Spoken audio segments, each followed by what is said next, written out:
Well, ladies and gentlemen, it happened. In a very, very rare occurrence, Ben Magnet does not have something fun, witty, or snarky to say during his intro. Mark it down, episode 226 is one of the very rare episodes where Ben has absolutely nothing funny, nothing to merge the craziness as Psycho Goreman with the other craziness that was his book club, which turned out to be Centipede because the comic book story video games did not pan out, and that kind of hurt his heart. As I said, I'm Ben Magnet. Joined with me is Brandon T. McClure, Sparks You're giving yourself a lot of credit with those intros, aren't you? And Ryan Idiopolis. Is it the toe? Does toe damage his brain in some weird shape or form? I don't fucking know. That doesn't track. In what way does this intro not qualify as snarky? Yeah. There you go. Oh God, what's up, troll boy? Oh, Yeah. oh boy. How's your toe? It's actually pretty damn good. I went to the doctor. Doctor says healing just as they wanted to. They told me to stay off of it, or they told me to walk around my house a little bit, try to get my strength back. Only do sitting work at work, which pretty much translates to I don't have to go to work for another week, which makes me happy. Very nice. And yeah, just walk around, try to get my strength back. Don't be on it too much, and just take it at my own pace. Just keep walking and just keep going. Whatever feels comfortable. If it doesn't feel comfortable, don't do it. But try again later down the line. Like everything in life, sounds reasonable. Yeah. Before we get with our weeks, Ben, if I may, Mm-hmm. we have a lot of links in the description. Oh boy. This week, we launched a new show. We did. We did. Basement Arcade Pause Menu is up. It has started. The first episode is Spider-Man for the PlayStation 4. That has 3 of us here. Yeah, and then a new one's coming. So the first episode is linked below. You can check that one out. It's a retrospective review on the PlayStation 4 Spider-Man game. Check out our Miles Morales review in 2024. Yeah, I gave up on that one already. Then there's our 2 episodes of our Fake Nerds Watch series where we're going through WandaVision. It's episode 3 of WandaVision, episode 4 of WandaVision. Are down there right now. Great talks. You know, if you want to watch them sequentially or you just want to skip to episode 4, I won't blame you. I don't judge you. But it's fun to kind of come with us on the speculative journey.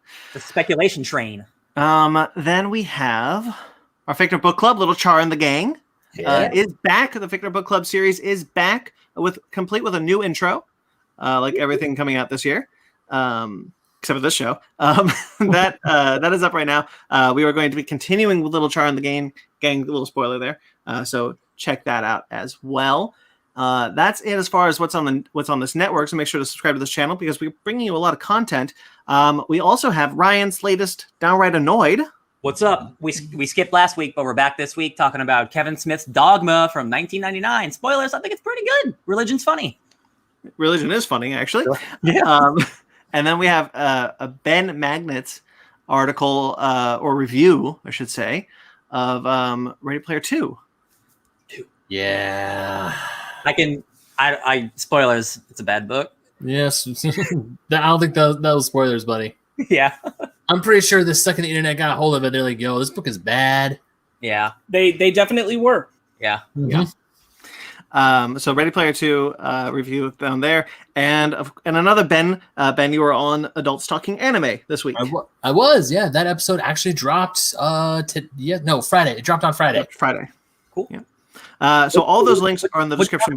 We'll just talk about real quick. We talked about Gundam, Yashahime, My Hero Academia, and Is It Wrong to Pick Up Girls in a Dungeon Season 3. Cool. What was that last one? Don't worry about it.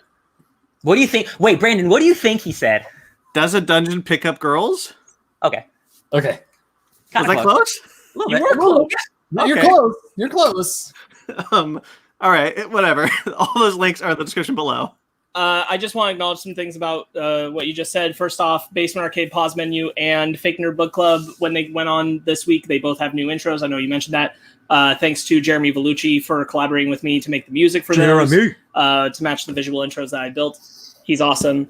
And also, on Ben's note about his Ready Player 2 review, I just want to congratulate Ben on finally coming around to our side of the table and thinking that maybe the Ready Player 1 book wasn't so good after all. Yeah, we had some conversations about that when we were playing video games this week. I just appreciate that you're starting to the nostalgia fog is starting to wash away, and you're starting to go, I don't know anymore. I hold that Ernest Cline would not be a name that anybody heard about if Loot Crate hadn't put that book in every single Loot Crate that for the first run. Man, Funny enough, that's the only reason how I was able to get the book in the first place. That's how most people got the book. Yeah.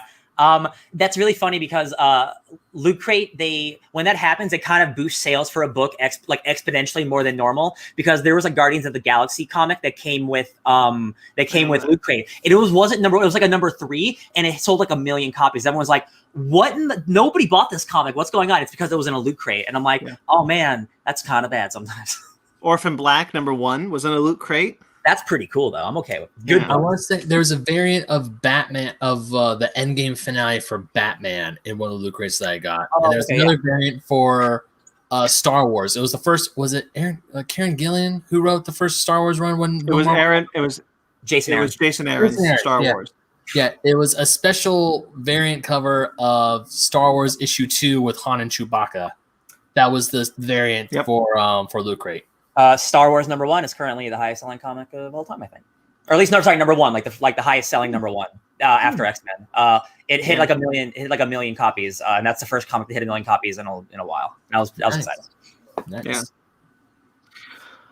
Okay, so that's kind of all the network stuff up top. Do we want to get into our weeks? I don't mind going first this week because I don't do a whole lot. I'm gonna go last because I never go last. So please go for it. All right, you go last this time. Hell yeah. Okay, so I'll go first. I am still doing my WandaVision marathon. So I watched Avengers: Infinity War. Spoiler alert, movie rules. I like the movie a whole lot. Mm-hmm. Yeah, man. That's such a great movie to just revisit and kind of have all those emotions again. Watching the Russo brothers MCU films post our discussion of the MCU as a whole. We have the 4-parter on YouTube and things, so you can watch that. But post that, I start to remember that while I like a lot of the big things, like the big superhero moments and a lot of the big character moments, there's a lot of like small things that I don't really like. For example, in Infinity War, the Russos decided to get rid of Thor's eye patch. Yeah. I wish they hadn't. I wish he had kept the eye patch. Yeah. I don't see a story reason why it needed to disappear. I think that's not a story reason. That's we have Chris Hemsworth's beautiful face and we're not obscuring it in any way kind of thing. It could be. And if that's the case, I still don't like it. No, of course. It's the reason why people don't like to wear helmets, or like if they're like superheroes, their helmet's always off, you know. You got to see the face. And then obviously we talk about it a ton. Wanda's disappearing accent. I haven't seen those movies in a while. Like, is it? I don't remember. Is it gone? Because I remember in Germany, I think it's gone. She uses it very sparingly. There's like words here and there that still have an accent. Like different edits or different cuts have more inflection than others, so it's not consistent. Yeah. Okay. Yeah. I feel like it was more like present in Civil War, especially in like comparing the scene where she's talking to Vision in Civil War and they're talking about Pepper Cash. Oh, that's definitely. And then going to the scene in Infinity War where they're like together in the like it almost. I always remember that opening scene when she gets up to go talk to Vision. I'm like, it's all just There's no accent there. Yeah, it's all and again, Brent, like you've mentioned, like in our WandaCast thing, like I'm sure Elizabeth Olsen's trying to keep that accent, but like so maybe the Russos just like they're just like it's not important to us, which sucks. Yeah. I think that's what happened because I think. Feige was part of the team to kind of push an accent, and the Russos, after Age of Ultron, the Russos became the kind of the shepherds of the MCU, so it became their playground. Yeah, in a sense. I do want to say, like, I know that they're the Russo movies, but I know a lot of my personal issues, maybe not necessarily the ones you're mentioning, but like it still goes back to McFeely and the other guy, Marcus and McFeely. Marcus and McFeely. Their script choices bug me, and a lot of that comes down to like the way they handle character interactions. Like we've talked about it, Vision sucks as a character, honestly, in the Russo directed films, and I put that pretty much entirely on Marcus and McFeely, just not being able to write Vision interesting. Yeah. But I also decided to watch another MCU movie that wasn't Endgame because, hey guys, episode 4 of WandaVision came out, and I got excited to watch Ant-Man and the Wasp. I'm absolutely doing that this week. So that movie rules. Yep. I'm very much of the opinion, like, hey, you know what? If you like a movie, if you don't like a movie, that's fine. Nobody has the same taste. But honestly, Ant-Man and the Wasp, I question you.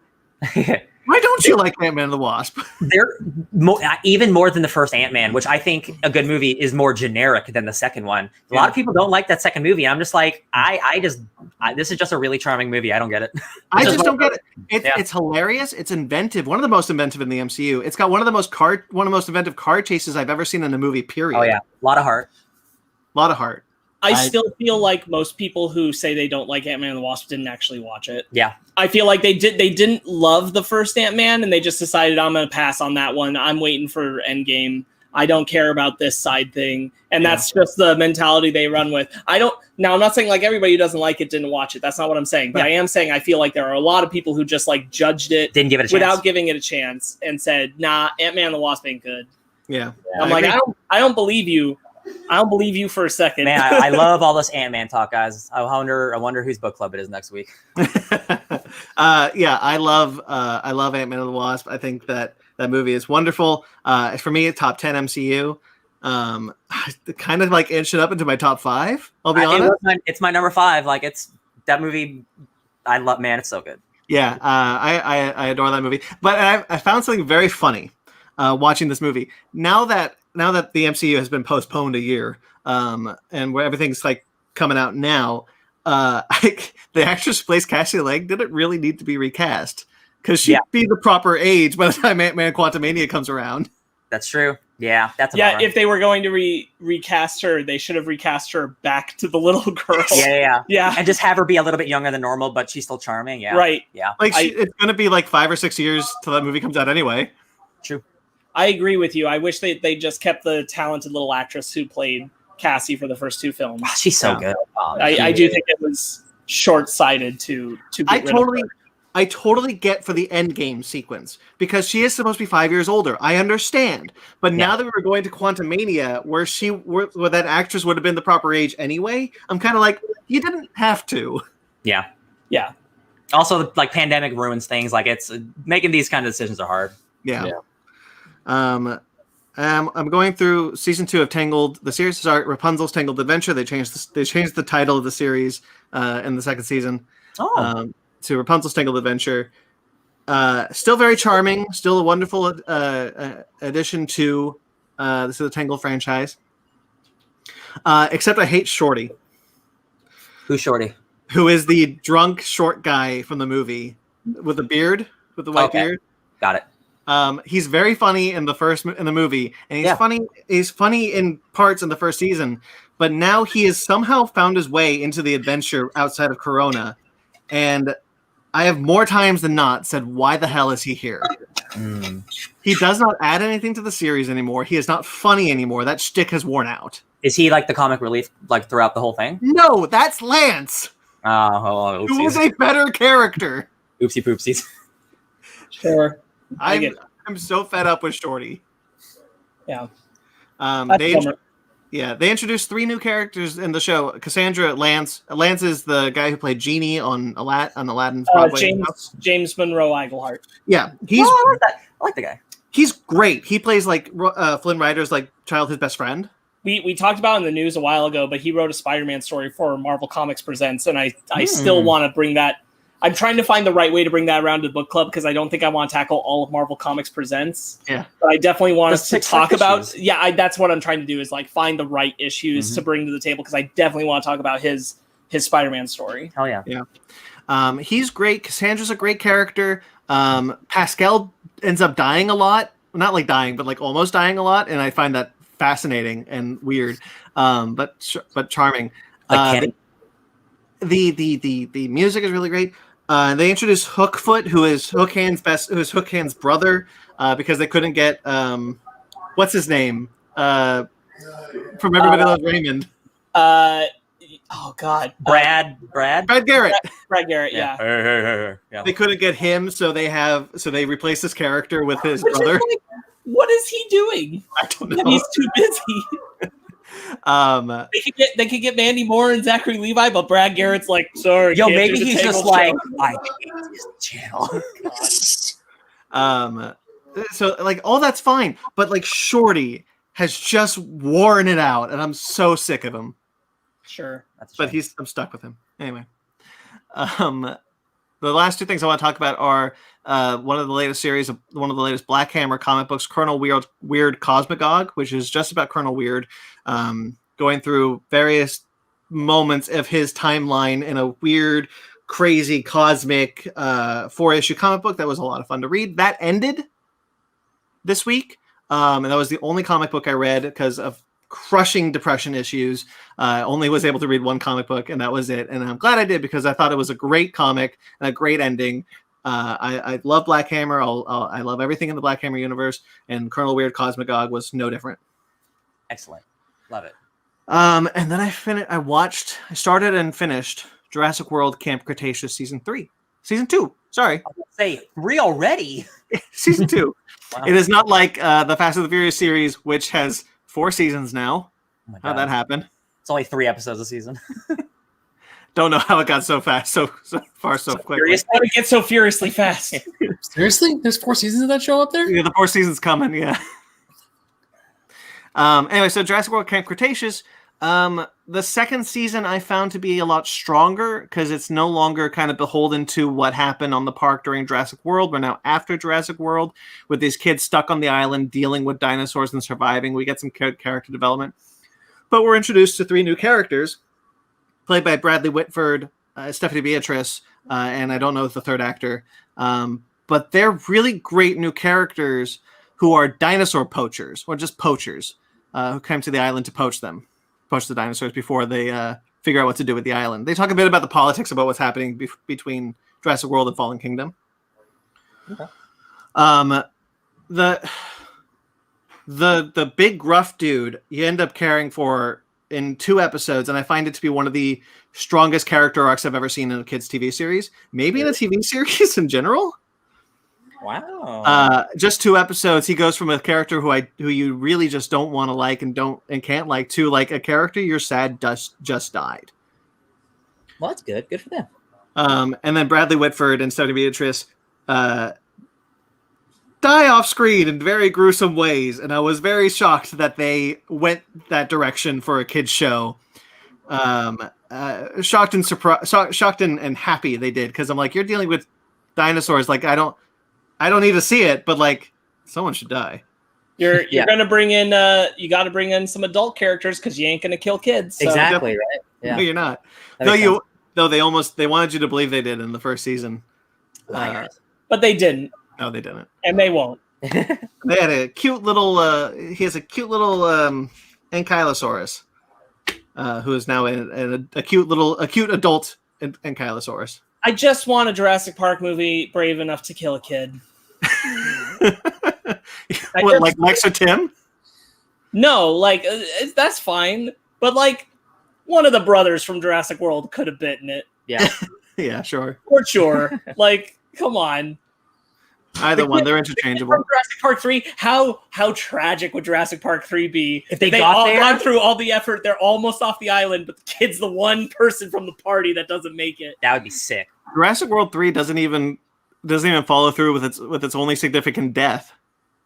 Yeah, it's true. Oh yeah, that guy who got eaten by the pterodactyls, right? Yeah. They kill off the 3. They call out the 3 indisposable characters at the beginning of the movie, and by the end of the movie, they're like, "Oh yeah, remember the one you thought we killed? No."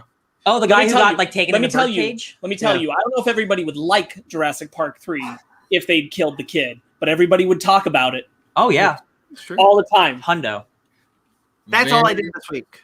Like I said, I had a crushing depression issue that I just could not get through most things. So it happens to the best of us. There we go. Whoa, hello! Look who it is. Grayson. So Walking Dead shot a little girl in the face. Right in the face. Look at the flowers. Look at the flowers. Shot her in the Grayson, they shot a baby in the face. For the audio listeners, Grayson Live just popped into the chat and said, "Not even Walking Dead would kill a baby. I don't know if you'll ever see a kid actually die on screen." I think that's the one example I can think of in Walking Dead. Look at the flowers, because she was a little psychopathic girl who murdered people. All right, that's all I got. So what else? Who wants to go next? Bye. Ben. Okay, I guess I've been voted to go next. So I had a nice week off. It was very relaxing. Played a whole lot of video games. I'm sorry. I did something else. I'm so sorry. Go for it. I beat Shadow of the Tomb Raider. Oh, Nice. yeah, I was going to ask you about that. Yeah. Yes. I beat Shadow. It's actually really significant because we're talking about Tomb Raider later in the episode. Yes, I beat Shadow of the Tomb Raider, which is the third game in the Survivor trilogy, of Lara Croft Survivor trilogy. Really great. I don't know if I like it more than Rise yet, but I found the game to be an improvement in a lot of ways. Still a lot of fun. The gameplay never really changed, but it's still a lot of fun. Scary at parts. Yeah, really enjoyed playing through all three of those games. I'm sad I'm done. So I beat the first one. I played and didn't beat the second one, and I haven't touched the third. But what I hear of the story of the third one, the way it ends, it's like batshit nonsense. Yeah. It's nuts. I'm very, very curious because I really want to play it because I got it spoiled and I don't care. But I'm like, oh, I'm playing that game now. Yeah. Oh, okay. Yeah, I need to go through. It's insane. That the ending takes it places that I just didn't. I was unprepared for, and it was a lot of fun. It's exciting. All right. I apologize, Ben. Is it Rise or Shadow? No, because I think one of the Tomb Raider games is for free on PS Plus, so it's downloading. Rise. It's Shadow. It's Shadow. It's Shadow right now. Oh, Rise was also free like a year ago. Rise was free. Now it's Shadow is free. You get them all for free, baby. That's why you texted me about Shadow of the Tomb Raider. I got it off PlayStation Plus. Because I was like, I hope he didn't buy it. It's free. Yeah, I got Shadow downloading, so I don't know when I'll play it, but it's there if I ever want to play it. So yay for free stuff. Play the first two if you have. Yeah, I know. Highly recommend going through all three of those games. It's a very compelling journey. I would love to. Anyways, what did I do this week? I played a whole lot of video games. I played a lot of Link's Awakening. I'm almost done. I'm going to the final dungeon on Link's Awakening. Played a little bit of Hyrule Warriors here and there. Not a whole lot, but some. Played Dead by Daylight and Fall Guys with all these guys on the screen you see. And also, last night, I re-downloaded a game I thought I was never going to touch ever in my entire life. And thank you very much. Yep. Me too. Yeah, we're not going to spoil. Good thing he is. Actually, interestingly enough, Grayson, sorry for the audio listeners, Grayson just said, thank you for not spoiling. I'll be playing the third later. He is the reason why I started playing the Tomb Raider games, because he was playing them on his Instagram and sharing stuff. I was like, oh, this looks like a lot of fun. So he's why I went through all three of those games. So thank you, Grayson. So total plug for my buddy Grayson Live. He's actually going through the first Mega Man X game with his buddy Zero on his YouTube channel right now. Nice. And it's hilarious. Just seeing him trying to jump in and get the certain heart containers and trying to figure out the pattern for the bosses is nice. It's fun. So speaking of what I did last night, I re-downloaded Fortnite on my PlayStation 4 last night. Bet your ass you did. I never thought I was going to re-download that game, but it was on there, and Sparks was playing, so I figured I don't want to take Sparks away from Fortnite. And Fall Guys, it's fun with two people, but it's like, you know what? Might as well just see what all the hubbub's about, because I did play it before, and like Sparks said, and because I know Sparks has said before on the show, when it first started out, if you're not the victor, it's not that fun. But they added stuff to make it better for the 99 people who don't make it out alive. But I don't know how. I don't know if I was just, for one night, I just got really McFrickin' good. Hold on, Ben. Don't say you don't know how. We're pro gamers is how this happened. You were giving way too much credit. I couldn't even beat freaking Super Mario sometime this week, and I was playing it on my NES, and I couldn't get past this damn part. Pro gamer. So apparently we're pro gamers, because we only played 3 matches in the wee hours of last night, and each time, all 3 of us won our match.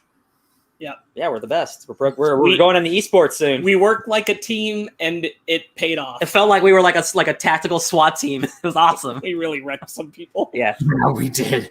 And of course, I'm thinking, I'm looking over at Sparks, and Ryan, Sparks is level 50 something. Ryan is level 40 something, but high 40s, and I'm just level 1.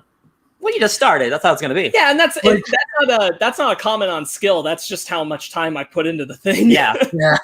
But then, of course, we're going through, and it's oh, hey, and we're I was getting kills, I was getting headshots left and right. I was like, wow, am I actually like really good at this game? And I don't know what it was, because when I first started playing it, I remember my brother's like, you gotta build. I'm like, I don't like the building. And now, like, building stuff. And playing with Sparks and Ryan, it's just like, okay, here's a good gun, here's stuff. Who needs this? I need that. Okay, like it's constant communication. Like it felt like what you would do when you and your buddies are playing COD or Halo. Yeah, it's just another shooter. Like it's like us playing Battlefront. Like it is like us playing Battlefront. Like if you're a good shot and you know how to build, you're probably gonna win, because building, some of these kids can build structures in like 6 seconds, and I'm like, what? You're a wizard. How did this even happen? Team FNP Sports, thank you. Yeah, some of these kids you can't compete with, but if like we're all good, we're pro gamers. So like if we're good shots, like we can still win. Well, I will say that it makes me want to play more Fortnite with you guys. Hell yeah, it does. So I don't know if I'm going to be investing money in the Battle Pass anytime soon. I mean, of course, if the rumors of Samus being the next Battle Pass the next month pop up, then all I'm saying, buddy, is you get this month right now, just 1 month, you automatically can get Predator. True. That's all. That's all. Very He's pretty true. cool. You saw me playing the sax with him. How hot is that? That was. I just love just saying, like, because you had it was Kratos. No, so Kratos and Dr. Doom were doing the sax. That was Ryan and Sparks' characters, respectively. And then up comes Sparks with his Ghost Rider, and Ghost Rider is doing freaking Gundam style. Oh yeah, seeing Ghost Rider do a little bit of this is video games are special. They're magic. Video games are rad. So besides video games, I also watched a little bit of DuckTales. I'm closer and closer to DuckTales. I'm at a part of DuckTales where the boy's mom, Della Duck, finally rejoins the family. So that was really cute. That was really heartfelt, and I want to go back. I want to finish the season. I'm like halfway, like a little over halfway. I really like Della Duck. I think she's a great character. I do too. I absolutely adore her. The episode I left off, I'm not gonna say where I left off, but I'm like right in the middle of the season, so I'm almost done with DuckTales. And what else? Of course, I watched. Well, you're almost done with what's on Disney Plus. Well, yeah, what's on Disney Plus right now. I mean, I cannot wait for that season 3, because I think season 3 is the one with the Darkwing Duck hour-long special, and I really want to see that. Yes, but Darkwing Duck's in season 2. Oh, he's in. You're just not there yet. No, I'm not there yet. Yeah, I'm just not there yet. Let's see. What else did I do? Obviously, write it down. What? Oh yeah, I learned how to play Settlers of Catan with my roommate. Nice. I like that your girlfriend had to come upstairs to tell you. She was already up here. Yeah, so I also for some reason, because there are times where I'm like right on the edge of the trends, and then I'm like so far behind, and so like just leave me. I'm not worth it anymore. I finally learned how to play Settlers of Catan. I learned not just the base board game, but also the Seafarers board game and the City of Knights expansion. So Catan's really fun. I really enjoy it. And also now that I'm home, it's nice for me to actually experience this, because if I was still at work, I wouldn't be able to do these sort of things, which, I mean, it sucks that I got hurt, but at the same time, I'm grateful that I'm still at home, because I can actually now do things with my girlfriend, my roommate, my family, and actually, like, now whenever the text story comes, I was like, who wants to game? I was like, I can actually game tonight, instead of just, I look at my phone and go, oh God, please be awake by 2 a.m. when I get home and be ready to play. Yeah. Sorry, buddy. Yeah, it's not your fault. It's my God awful work schedule. Anything else? Yeah, I like we mentioned earlier, I wrote that Ready Player 2 review, which, fun fact, I expected that review to be a page and a half. It turned into 3.5 pages on my word processor. Holy crap, do I have things to say about that book? All of which are in the link in the description below. Yeah. Did I do my OSG article last week or this week? I can't remember. I think it was last week. I want to say it was last week. I want to say, yeah, it was last week. Yeah. Yeah, I haven't written anything new for OSG yet. It's coming up soon. For those of you who don't know, that is Old School Gamer Magazine. Yeah, that's very true. Yeah, Old School Gamer Magazine, and that's pretty much it. That's all I did. I just watched some stuff, played some stuff, kept off my foot, and I bought my comics. Haven't read them in weeks. No, nay, month and a half. I need to do that. That's okay, Ben. I'm like 6 months behind on most of my comics. I'm behind on a lot. I'm behind, baby. Yeah, we're all there. All right, I'll go. Still watching Gilmore Girls. So if you need me, where you at? I'm I'm in season 3. Sorry. Dean just broke up with Rory. Oh, Dean. Yeah, Jess. I'm so glad that Dean did it, though. Yeah, me too. If Rory had done it to Dean, I would have been mad because I'm like, Dean deserved to throw that shit in Rory's face. Yeah, I don't. You're with me. I don't like Jess. No, I don't like Jess, but like Dean deserves better. Dean Rory gets to be a very bad character later, though. I'm sure, but for now, Rory spent a year being trash to him. Yes. So anyway, Gilmore Girls opinions. I watched all of Pixar Popcorn. Oh yeah, that's up this week on Disney Plus. If you haven't checked it out, those are all done without using the voice actors. So they're all pieces with just sound and music, but there's no real voices, or if there are voices, they're like little sounds that they already have recorded from they didn't bring anybody back into the studio for these. But they're cute, they're very fun. The Incredibles ones in particular just make me really want more Incredibles.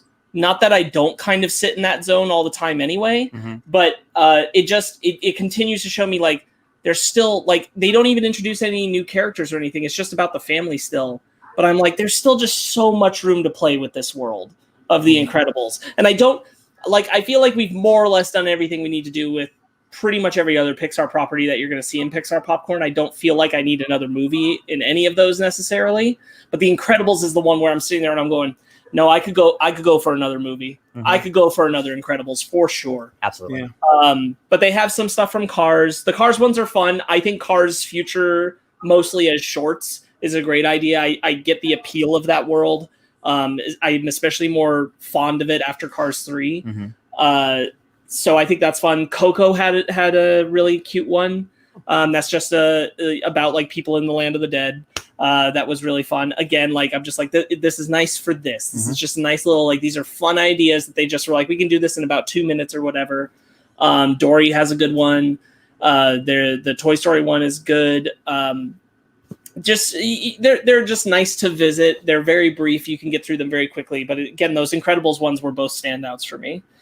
I watched. Ooh, okay, hold on. I'll talk about that later. I started playing a little bit more of the Avengers video game. Yay! Just a little bit. I do want to go through that campaign, and I'm starting to be able to log some time. I've been meaning to get to it for pretty much ever since I ended last school semester, and now I started school this week, so I didn't spend as much time on it as I wanted to. They just teased Maestro and Hawkeye. That update's happening sometime soon. Watched WandaVision.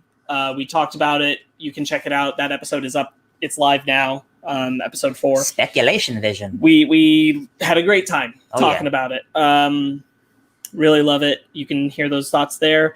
Played a lot of games. Fortnite, of course. As we mentioned, Dead by Daylight, all that fun stuff. Predator Hunting Grounds. Megan is teaching me a new to me card game called Dutch Blitz that I've never played before. That requires some speed that I'm not good at because when numbers are involved, I slow down. But I'm practicing with her, so but that's been fun. Just a different activity for us to do here in the house. A lot of what I did this week was pretty much consumed in just like reacclimating to the school semester, getting comfortable with it, deciding what I'm doing. I'm at what would be like the capstone phase for most people, but neither is really a capstone, but that's kind of the phase I'm at for both of my majors. So everything is for the audience at home, because I absolutely know what that means. For the audience, could you please tell us what a capstone is? Sure. Okay. In mind, For the audience, of course. No, I 100% know. I know it too. I just want the audience to know. Am I the only one who forgot?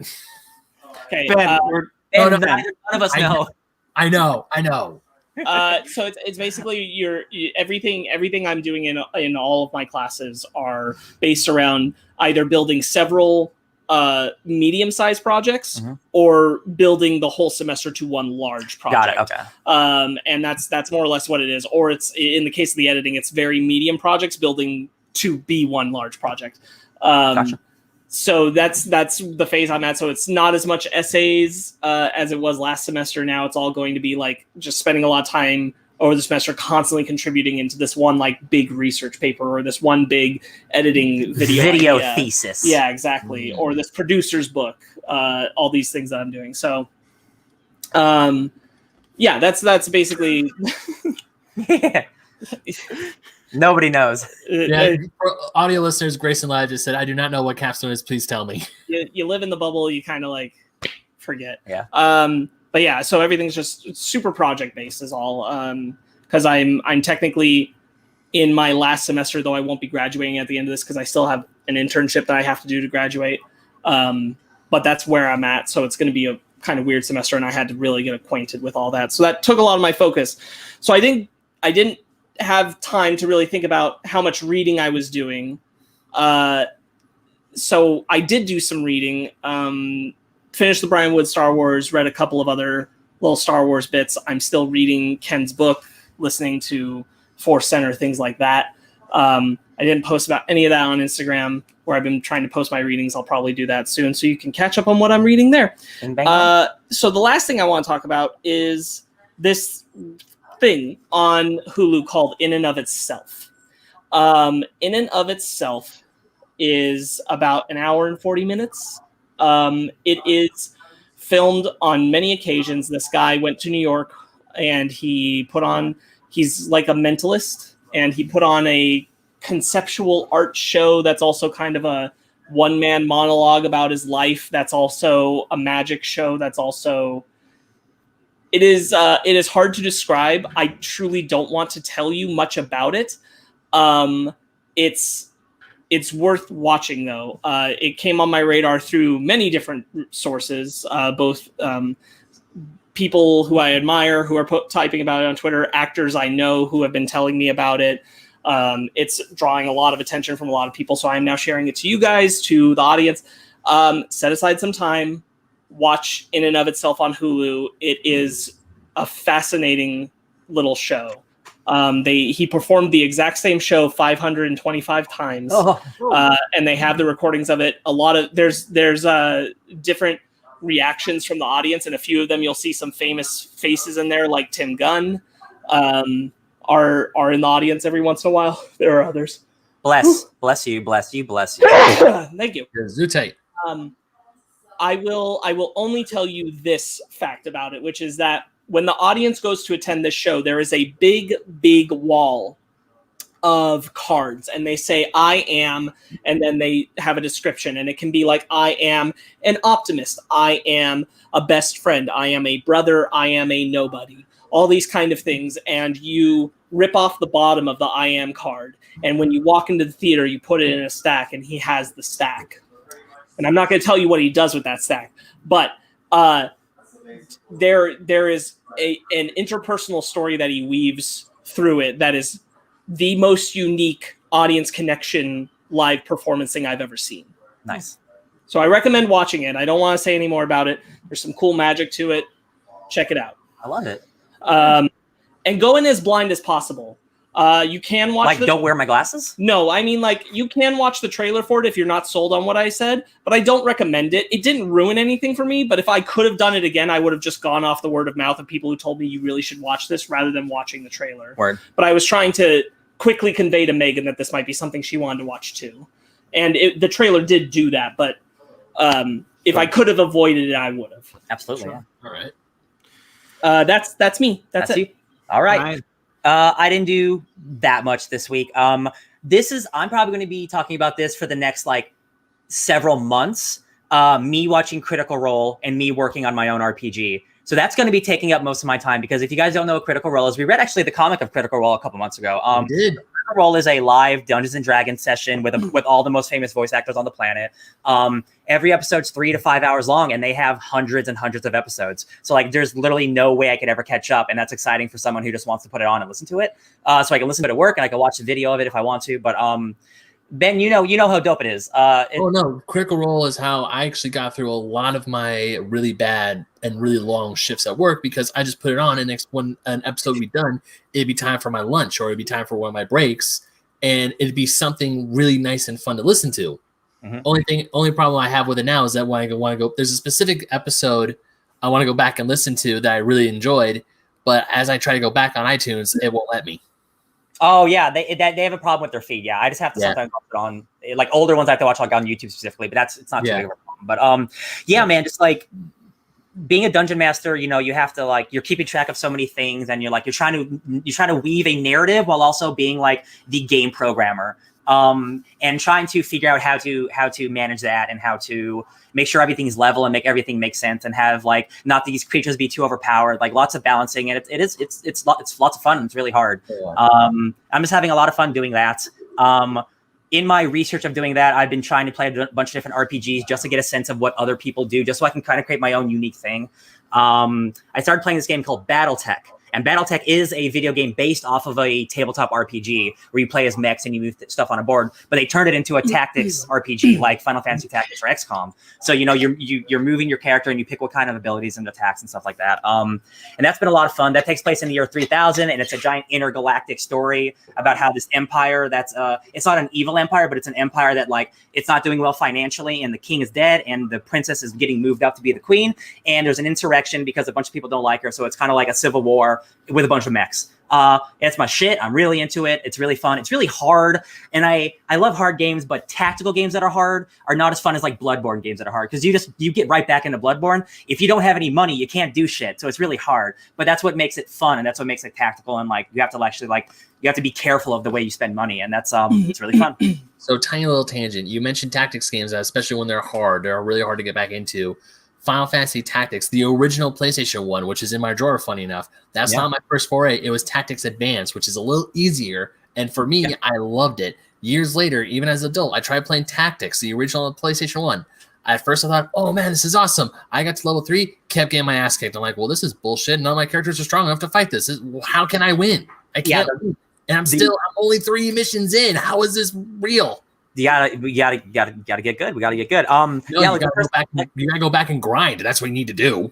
Oh no, thank you. Like that first mission, like it's really tactical because you have to make sure you like where your standing is important, and like with the angles and like the positioning, all that. And like you're like my first mission, like half of my weapons got destroyed, so like a bunch of my arms are destroyed, so I just have no weapons for the next mission. So I can't do the next mission until I repair them. But I use all of my money repairing, so now I can't. It's like. It's very messy, but I really like it. Like that makes it fun. Like it's like a grungy. Like you're like you're like scrappers. Like it's like almost like a survival game. Sounds like Fire Emblem. Sounds like Fire Emblem, or at least early. No, even today, even by today's standards of Fire Emblem. Yeah. Because 3 houses, you have weapons that they have durability points, and the more you use a weapon, and the lower that point goes, and once it hits 0, it breaks. Yeah. So I'm going to be playing more of that. I also tried yesterday a game called Tyranny. Which is a D&D inspired isometric RPG, like a Diablo or Gauntlet, where like you're over top of the character. It's kind of like a smaller character on screen. And that game, the story stuff is really compelling. The first 30 minutes of that game is you just picking different options to change the world to the new narrative you're making. Like there's this big evil overlord, he's taking over the world, and asks you, hey, during this battle, did you help these people or did you help these people? When these people came to this town, did you help them or did you do this? And like it weaves like its own narrative, so you can replay it multiple times to get a bunch of different outcomes. That's really great. I hate the gameplay. I don't like playing the game, and it's a big problem. And like it has all the cool stuff of like, you know, making choices and either in gameplay or in narrative, you know, like, oh, you can be intimidating or you can be charming and that affects things. But just the gameplay, I'm not digging it. So I just don't know if I can stick with it, considering there's so many games I could play. All this is on Game Pass, so I'm playing it all for free, so it doesn't even matter. Game Pass is the best, baby. So that's been mostly my week. It was my birthday this week, so I spent a day hanging out with my friends. Happy birthday. Happy birthday.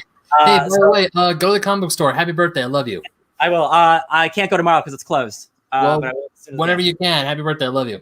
I love you too. So I did that. I played video games with you guys. The Medium came out on Xbox Game Pass, so I'm going to be starting that next week.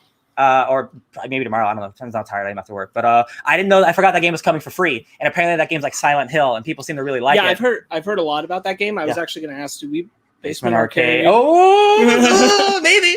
We'll talk about that. Hell yeah.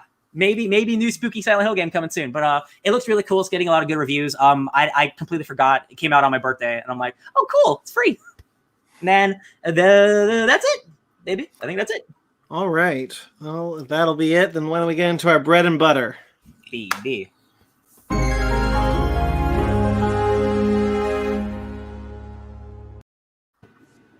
glad I was on that. Just like, bam. Here. Oh God, who was that one chef who would always go bam? Emerald Agassi. Thank you, Ryan. Okay, so to start, we actually have some sad news. This No. Boy, do we. What a week. boy, this sucks. This sucks so much. This week we lost screen legend Cloris Leachman, Hmm. who passed away this week at the age of 94. She was just in Crudes, right? She was in the Cruise, yeah.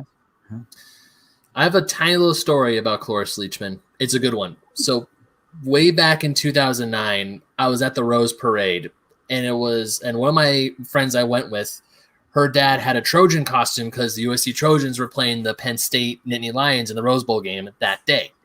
And as tradition during the Rose Parade, both schools would go by, and I didn't know that she was the marshal. So of course I dressed up. I'm wearing a Trojan costume.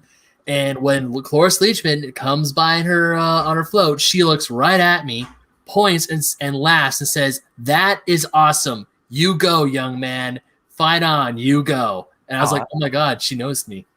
That's cool. That's cute. Yeah, I will always remember Cloris. I never talked to her. I mean, I never got to go up and talk to her like, "Oh, thanks, I love your work," because I do recognize her from Beer Fest. Mm-hmm. Yes, but that was just like, man, that's one of those things that I'll never forget. That I know. I know. All of the things, Beer Fest. Oscar-winning actress. Yeah, I love it. That was the one thing I recognized her from. And then as I got older and watched more things, I'm like, oh, hey, I know that's Cloris Leachman, and people would go, who? Yeah, she is in my favorite comedy of all time, Young Frankenstein.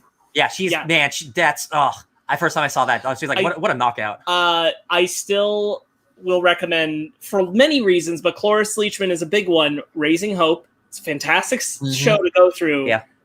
She is on that and great. The fact that she kept busting out that kind of comedy at her age, that she kept working until she died, is amazing. This woman would not be stopped. She continued doing what she loved. Mm-hmm. She won Emmys for the Mary Tyler Moore Show and its spinoff that starred her. Yeah, absolutely. Amazing. Like she was unique and a fantastic spirit, and I'm so glad that she got to do as many things as she did. Mm-hmm. I'm so glad that she got the crazy Thunder Sisters role that was hers in Crudes 2 before she passed. Absolutely. She lived a long, amazing career, and it's all the more impressive because from when I was young, she was already old, and she just kept doing things. My earliest memory of Cloris Leachman is a weird one, which is why I want to bring it up, because she passed. And it's the thing that made me honestly like her so much, because she was so weird in it. But it's a Mary-Kate and Ashley Olsen film. Oh. I think it's called Double Trouble. Yeah. And it's where they're afraid that she's a witch and she's like their great aunt or something. And she's like talking to them through a mirror in creepy ways and things. And I'm like, Cloris Leachman, what are you doing? So she just always stuck with me from that. And then I recognized her in all kinds of things like Young Frankenstein, all that. But that's my earliest memory of Cloris Leachman. She was just so bizarre. I definitely saw that. Kooky old lady, and she's so cool. Yeah. She's done so much great stuff. I adore her. I'm sad that she passed, but she lived a long life. Every time I would see Cloris Leachman on screen, I would just think, it's like, man, this woman is having a blast at whatever she's doing. Look, I'll be real with you. I like Betty White. I think Betty White's great. I feel like Cloris Leachman gets underrated in comparison to Betty White. I think Cloris Leachman is the true, long-lasting female icon of comedy that everybody kind of pretends Betty White is. I'll agree with that, actually. Yeah. Cloris Leachman was in an episode of Girl Meets World. Look, yes, absolutely. Look, the main reason I say that is, like, I'd say half of everything that Betty White has done in the last 2 decades is her being some eccentric version of Betty White. Yeah. And that's like what it is. Cloris Leachman has played characters and continued to create funny new characters all the way up to her passing. True. She deserves her icon fame. Sure. I agree. When I watched that episode of Girl Meets World with Cloris Leachman in it, and then she passes the bakery on to... She dies. In her second episode, she dies. Yeah, she dies, and then it's like, it's not my bakery. I'm dead. It's like, oh, Cloris Leachman, no. Yeah. Yeah. All right. We're not done. Cicely Jesus, I did it again. Cicely Tyson. Yeah. Passed away this week at 96. Talk about losing two female icons of film and television in a week. Yeah. Brutal week. Yeah, 96 years old, not bad though. Yeah, No. I'm less familiar with her work, but I saw tons of people on Twitter and Instagram sharing like she was like really involved in like theater. Like Journey Smell Light posted something about like a really sweet thing about it. Yeah. Yeah, man, like bad week for losing legends. Super important Black icon. Yeah. For starters, I read that she never took roles of like maids and housewives. Like she was always like, I'm not a maid. I'm not like a witch. I'm playing characters, and like that like hard line she held, and she still was had such a breadth of work. Yeah. One of the things that I remember her from the strongest is probably Roots. Where she appeared. That when I saw her passing, that all kind of brought it back, and I'm like, oh my gosh! And I had to go back, and I'm like, yes, I remember that. Titan of Black television and film. Just as much a shame. I wish I were more as familiar as I am with Cloris Leachman, but I'm not. Yeah. So I can't speak to such breadth, but I am sad that she passed.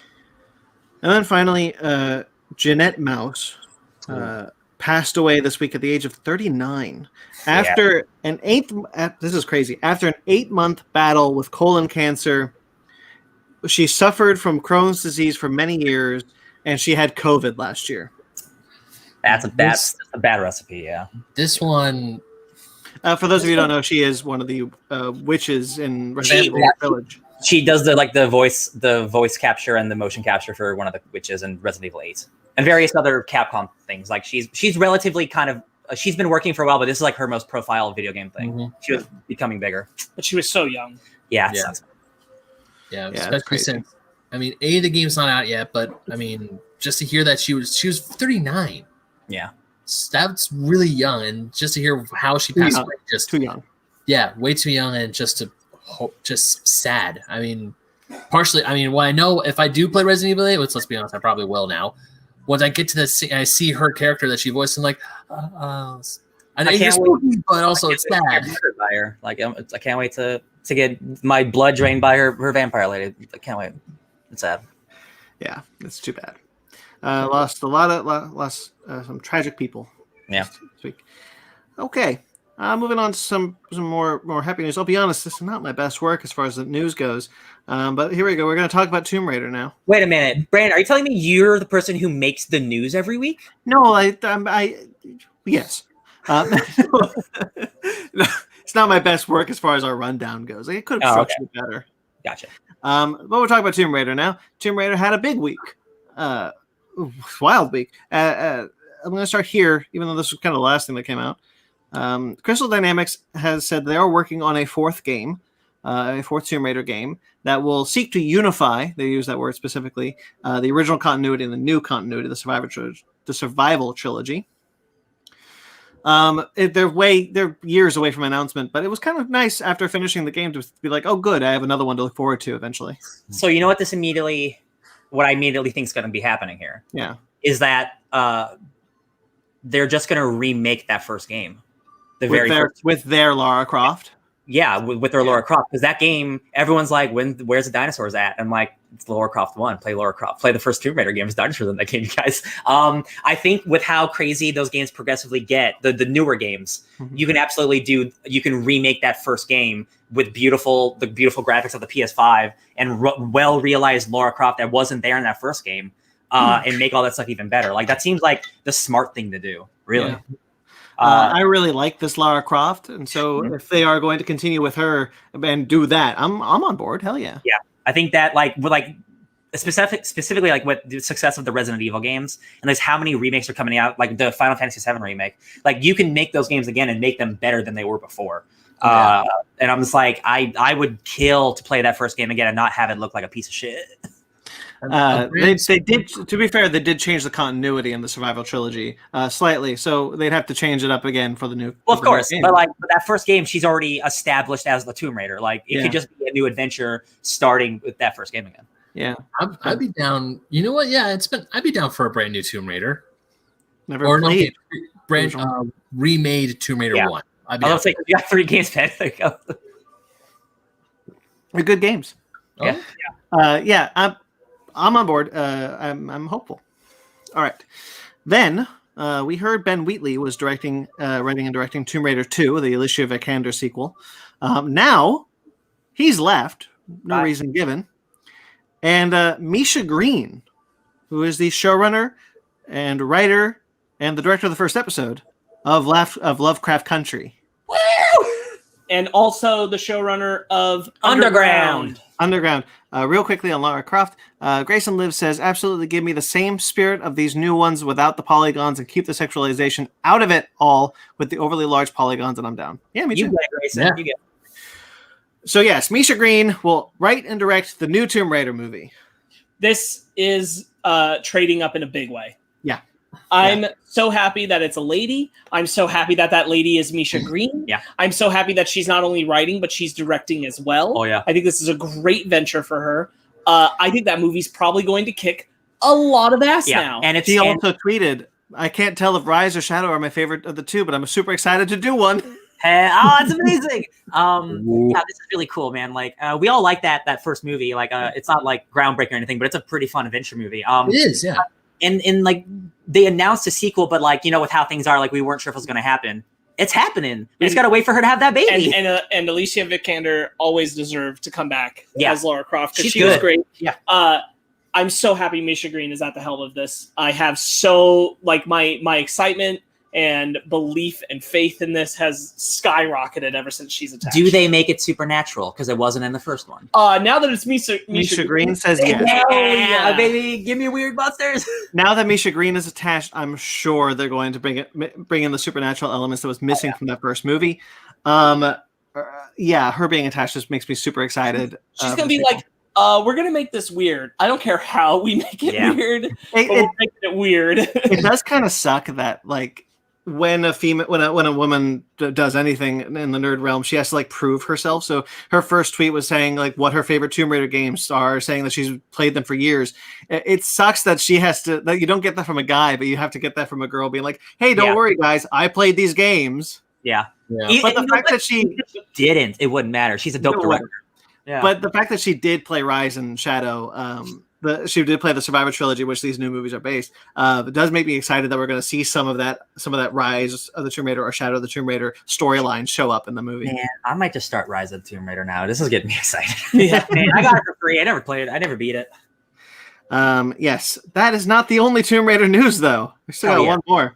As Legendary Entertainment and Netflix have announced that they have partnered with DJ2 Entertainment. If you don't know who they are, that's fine. They're doing the My Friend Pedro series based on the game. Not out yet. Okay. And they did the animation for Sonic the Hedgehog. Oh, okay. I mean, the new movie. That's good CG, yeah. They are going to do a series called Lara Croft Tomb Raider, which is set after Shadow of the Tomb Raider. Tasha Huo will write and executive produce the series. She is currently working on The Witcher Blood Origins. Cool. So they must believe in that thing so much to give her this thing then. Cool. Yeah. No word if the voice actress from the Tomb Raider film, Tomb Raider games will show up. Man, she's got it, right? Yeah, right. If it's continuing the games, there's no reason not to. And that's wild to me that there's 3 Tomb Raider continuities now. There's the movies, the games, and now the animated show, which is spun off from the games. Yeah, that's really funny. I'm into it, man. Give it to me. Yeah. What a time to be alive. Yeah, that's pretty cool. Lara Croft, get that resurgence back. She deserves to be around more. I finished Shadow of the Tomb Raider on Tuesday, and on Wednesday this news came out. I'm like, hell yeah! What a great day. Maybe you do make the news. Maybe. Yeah, the fact that it's continuing the story from Shadow of the Tomb Raider, the games aren't going to be revisited. They're going to be held as backstory is awesome. I think that's a great way to address this and like do Tomb Raider stories, adapt games, make new ones, like whatever. In an animated format, should be cool. Yeah. Oh, real quick, this is kind of out of nowhere. Hitman 3 came out this week, and we talked about how they were the guys, IO, they're going to make the next James Bond game, right? Yeah.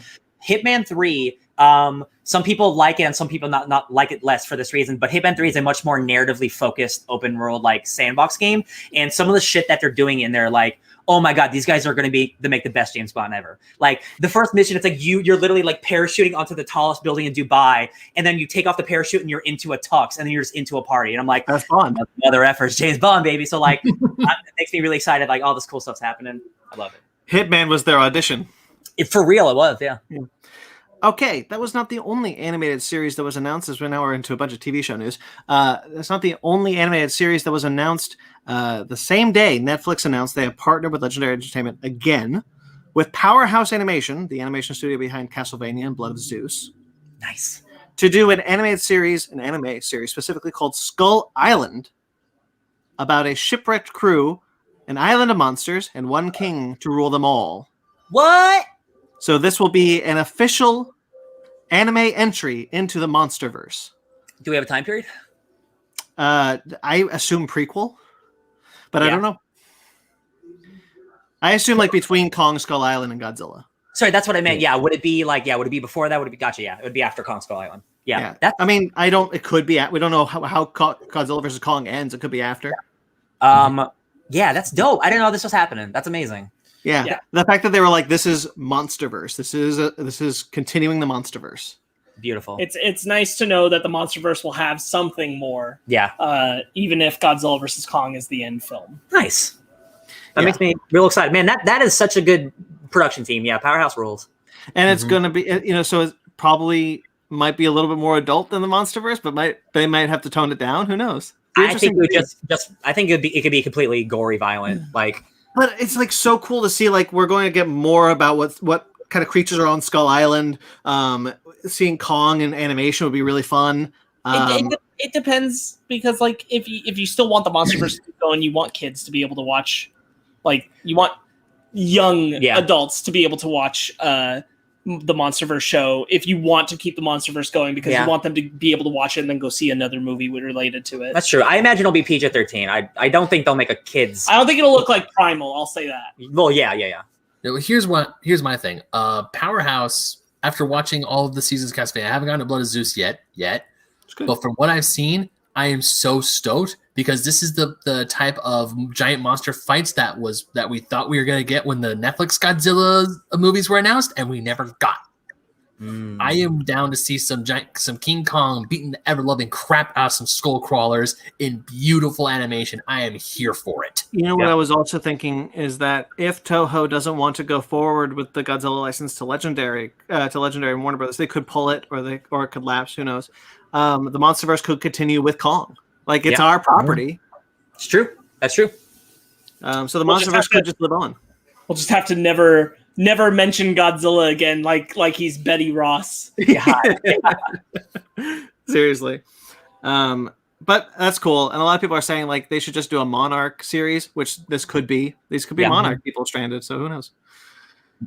All right, guys. Guess what's happening? What's happening? Sandman. Oh yeah. Oh yeah. Sandman released their cast. Their initial cast, I should say. I'm sure there'll be more announced soon. Neil Gaiman and Netflix announced who was going to be in Sandman. So here it is. Tom Sturridge will play Dream, the lead character. Gwendolyn Christie, who we knew had been cast, will play Lucifer. Charles Dance will play Roderick Burgess. The Corinthian is played by Boyd Holbrook. Boyd Holbrook rules. Vivian Achiampong, will play a gender-swapped character, Lucienne, who's Lucian in the comics. Mm-hmm.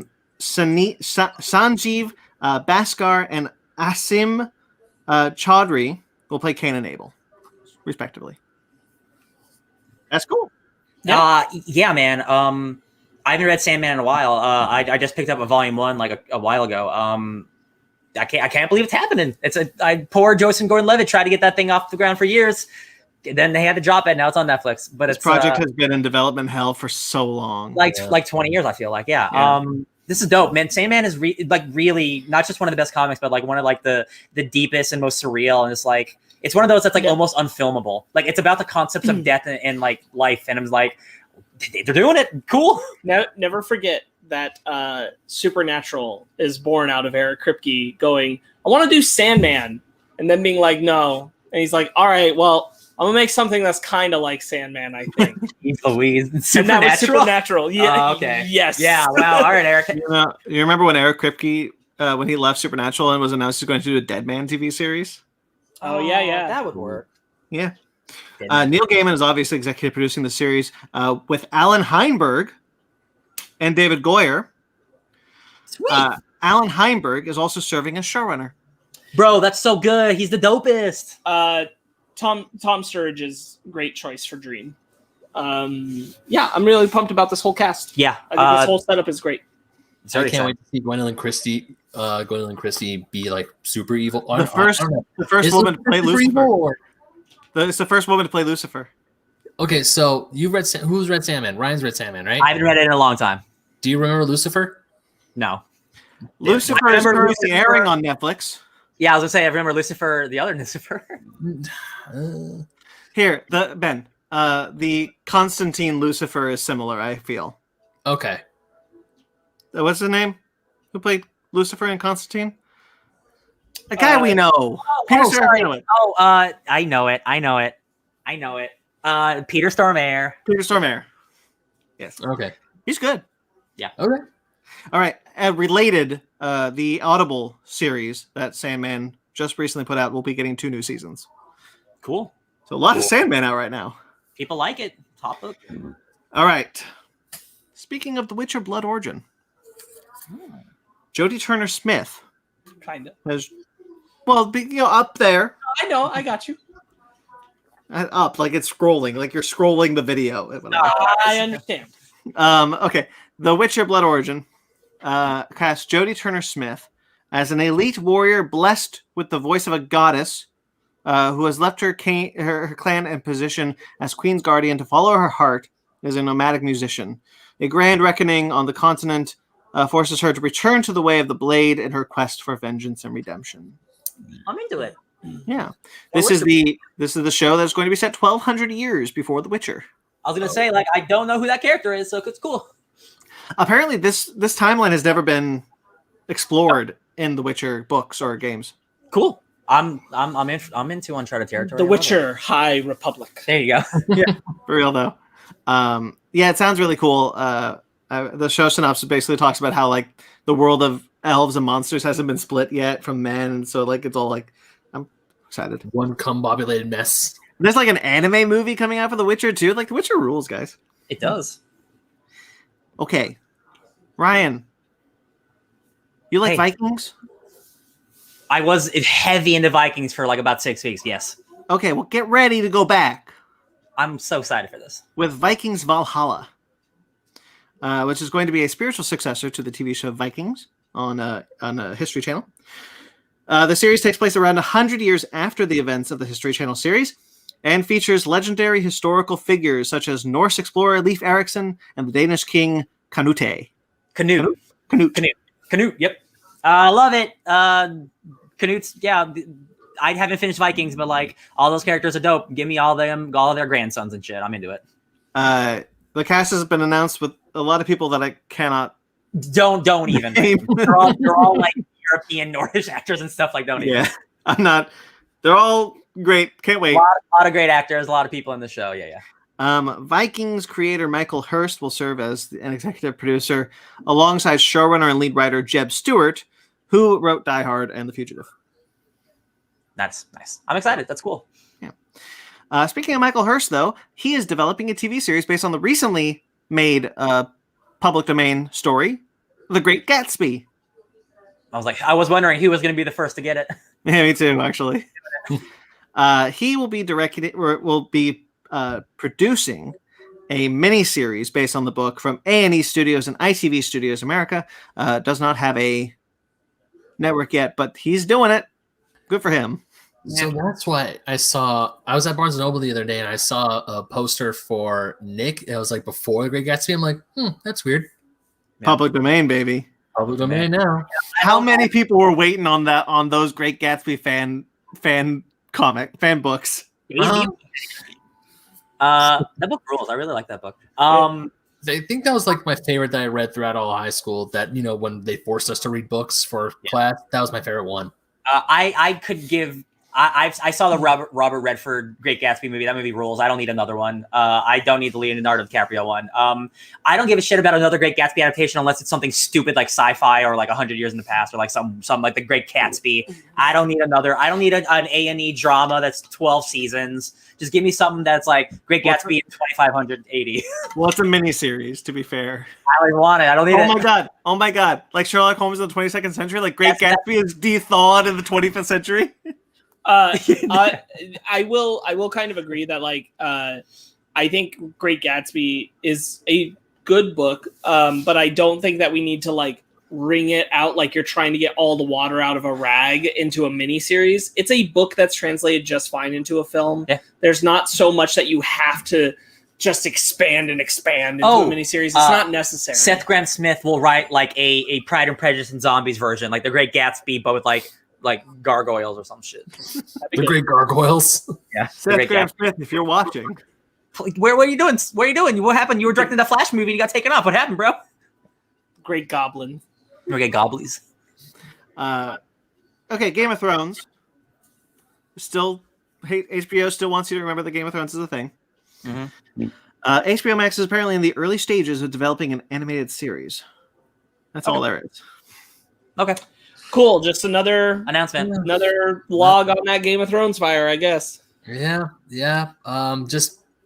Just give us that Dragons prequel, see how that goes. If that goes well, and then maybe you can do the more stuff. But yeah, see, it's not like The Witcher, where like The Witcher has like a really great first season and like a bunch of great games. Like people want more Witcher, but like you got to prove that one Game of Thrones show can end nicely before you start throwing it at us like poop. I feel that. I mean, I saw someone tweet this, and I actually really agree with this opinion.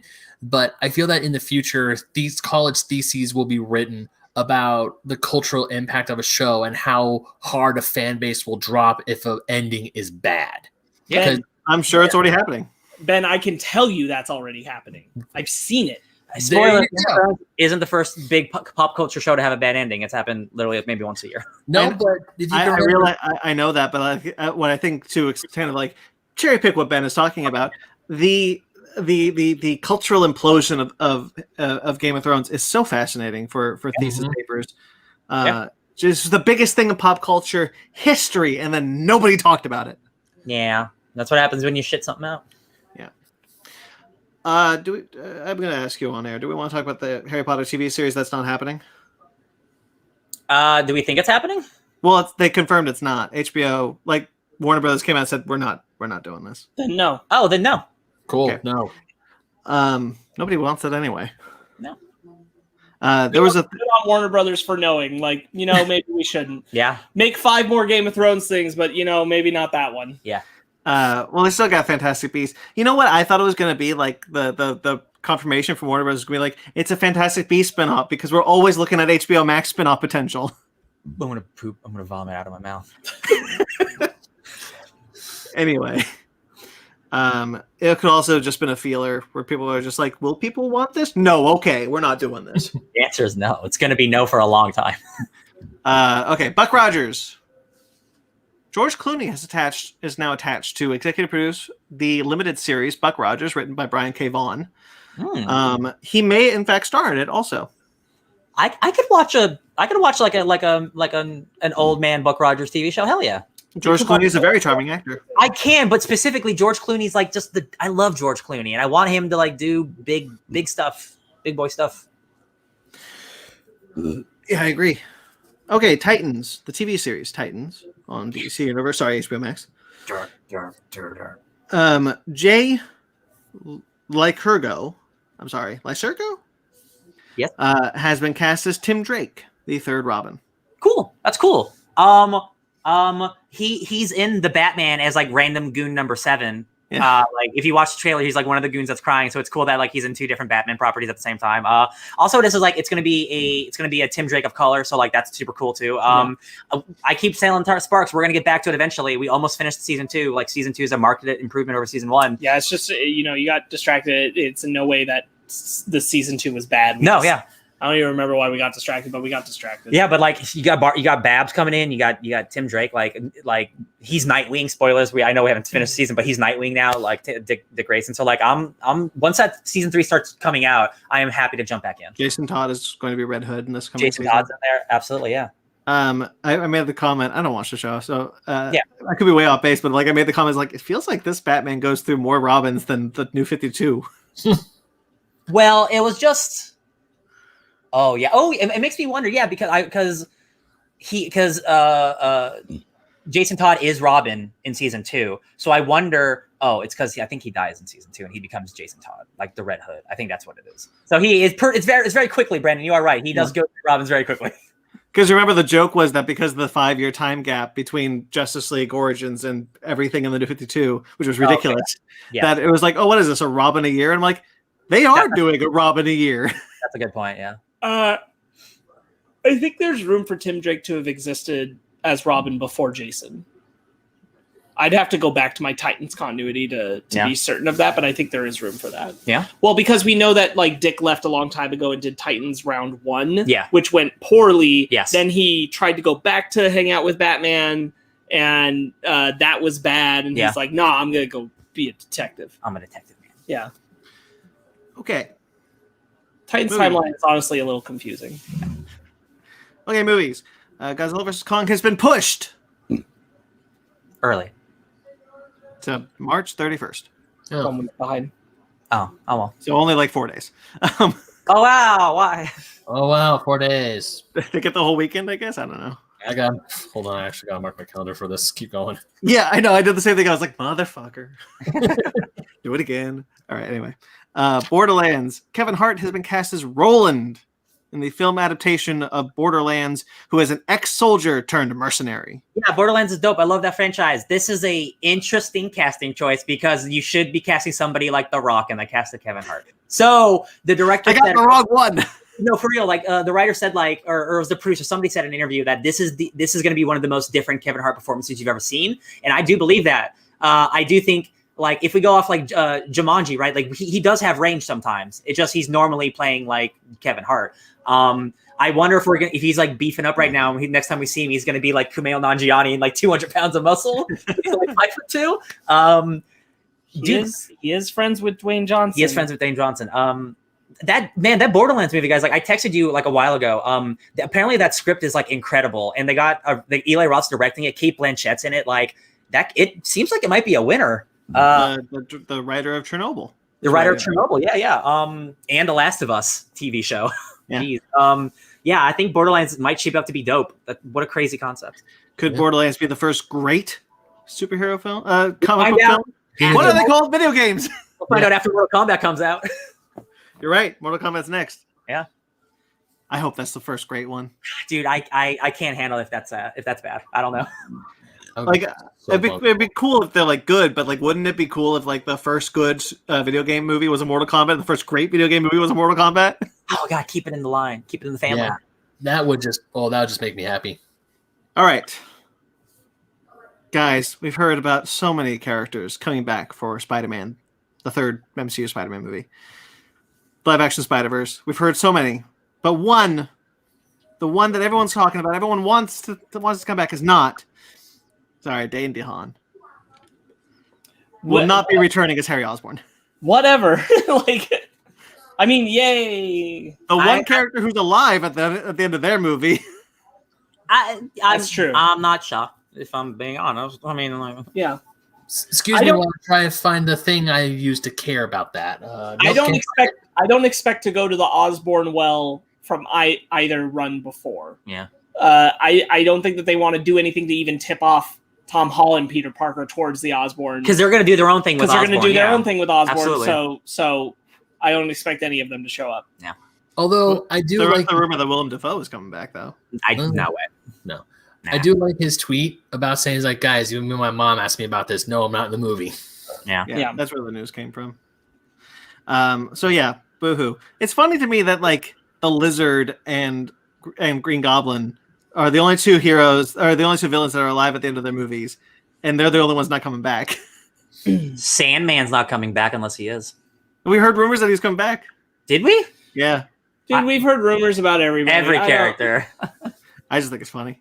It is funny. Click the articles, trying to see what sticks. Yeah. I wanted to bring this up because I thought this was kind of cool. Ryan Reynolds opened up to what the original script for Deadpool 3 was going to be before the Disney-Fox merger, saying that it was going to be a road trip between Wade and Logan. Old man Logan. Oh. I'm kind of glad it's not happening. I'll be honest. See, I am really into it, but it would take away from Logan the movie, and I do not want that at all. Right. I sat there and I went, road trip movie with Deadpool sounds good. Did Hugh Jackman know? Because he was pretty adamant he was done, and I'm like, it'd be cool if you got him back to just play Hugh Jackman for a bit, because he said he's done as Logan. Yeah. So I kind of question how far this would have actually gotten. Either way, I agree. I prefer Logan left alone. Yeah, me too. But it was always a fun dynamic to think about what Hugh Jackman and Ryan Reynolds would do together. Absolutely, and I stand by. I think it would have been because we know that they have fun together because we saw Origins Wolverine, and them bantering is pretty much the only good thing in it. Yeah. But I still think I do think Hugh Jackman would have shown up. I still think it's possible he'll show up. Again, I'm not ruling out Hugh Jackman appearing as Hugh Jackman and Deadpool mistaking him for Logan. Yeah, but I don't expect him to show up as Logan ever again. Yeah, I think you make so many jokes in Deadpool 2 only to continue. Sorry, in Deadpool 1 only to continue it into Deadpool 2. It only makes sense to do more in Deadpool 3. Even just for fun. No one's taking it seriously. They don't expect the X-Men to come back in this movie or anything. All right. Pinocchio has cast Luke Evans as the coachman who ferries the young boys to Pleasure Island. So another Gaston.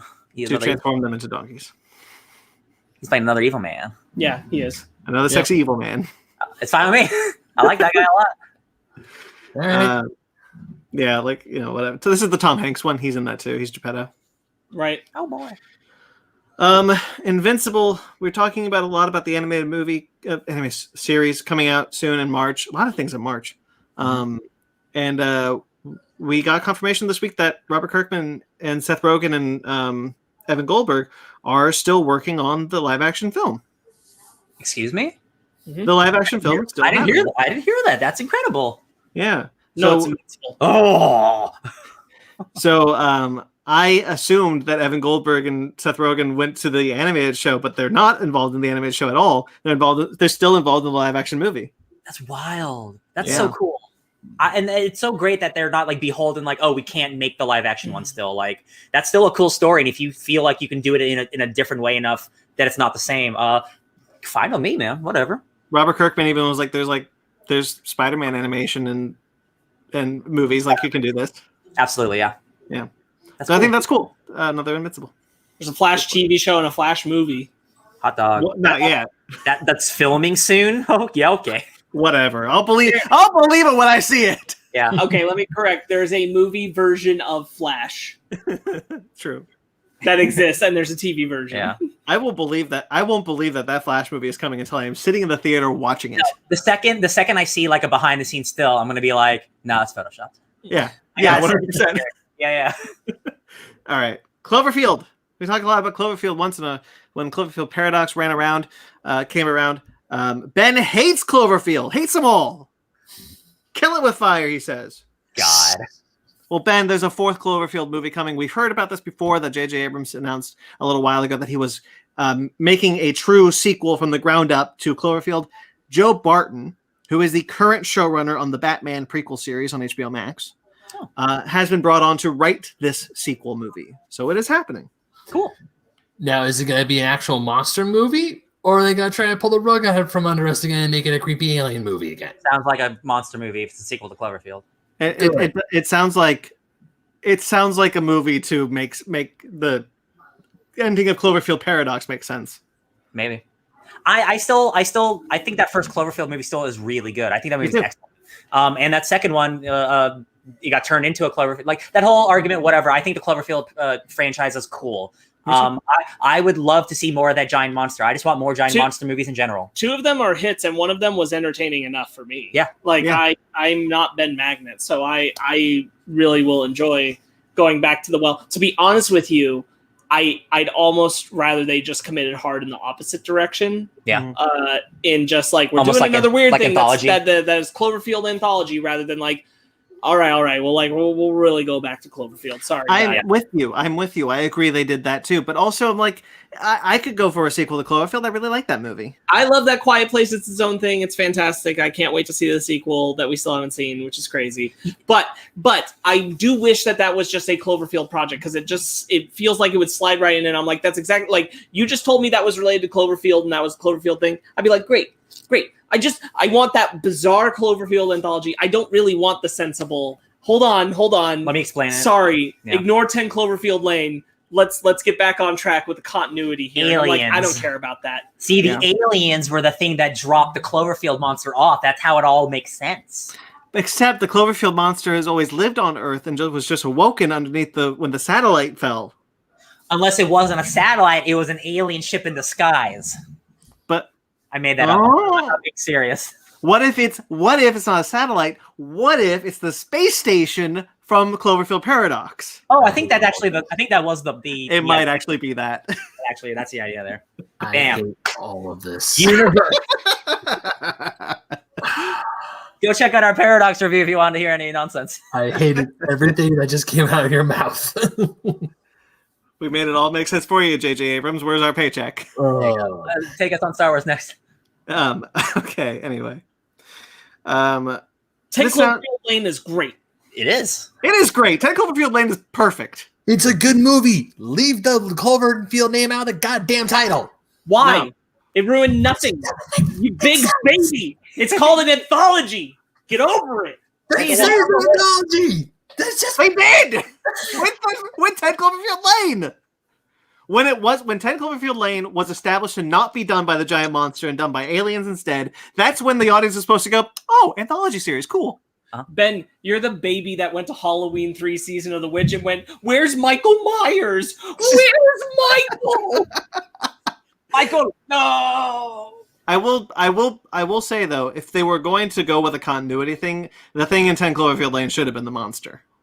Yes, and the fact that they didn't is why I'm like, then do what you want. Then be anthology, and I feel like Cloverfield Paradox made that muddier, and I'm like, please just go hard the other direction. I don't want to try to make everything continuity because now you're making 10 Cloverfield Lane look like the weird one, and it's not the weird one, it's the good one.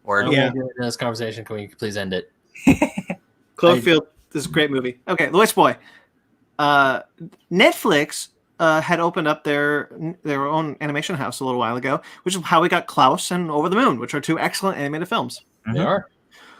A new one called The Witch Boy, which is going to be a new musical animated series from that animation studio, based off a series of graphic novels by Molly Knox Ostertag.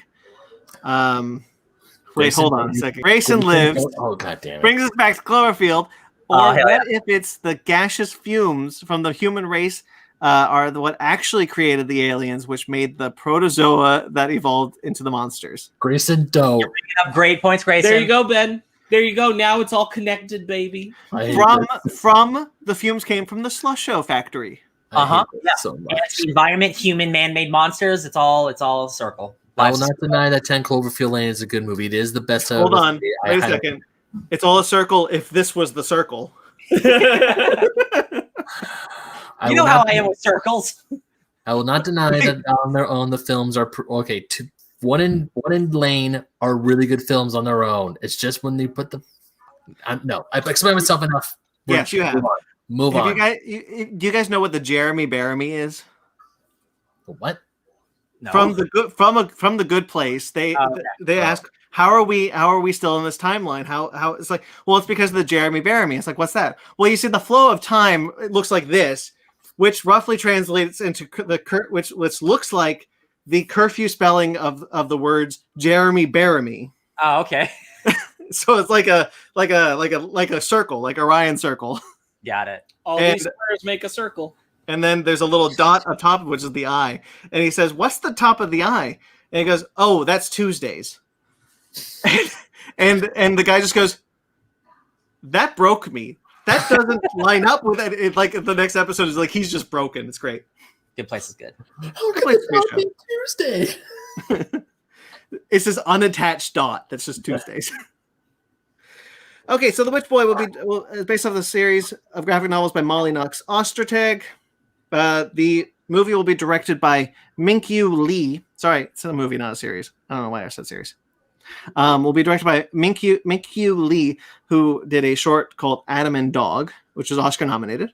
It's going to be adapted by Maria Melnick, who wrote The Escape Room, with music by Haim. Haim, I know that band. That's a good band. Yeah. So basically the plot is when in a world where girls are born witches and boys shapeshifters, a young boy named Aster discovers his own witch abilities and embarks on an adventure to defeat a mysterious evil. Ooh, young adult witch stuff. All right. So it's a coming out story. Coming of age? No, coming out as homosexual or Oh, okay, gotcha. queer or any other LGBTQ plus people. Yes, no, I get you, Brandon. I get it. I just want to be inclusive. Yeah. I thought when you said Witch Boy, because there's a DC character called Clarion the Witch Boy, and I was like, oh, they're making a little DC character thing on its own. Nope, different thing. Yeah.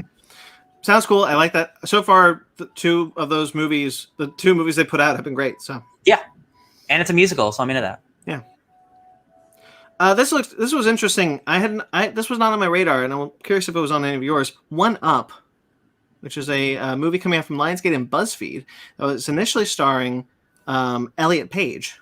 No, it's a Gamergate movie, which is talking about. Okay.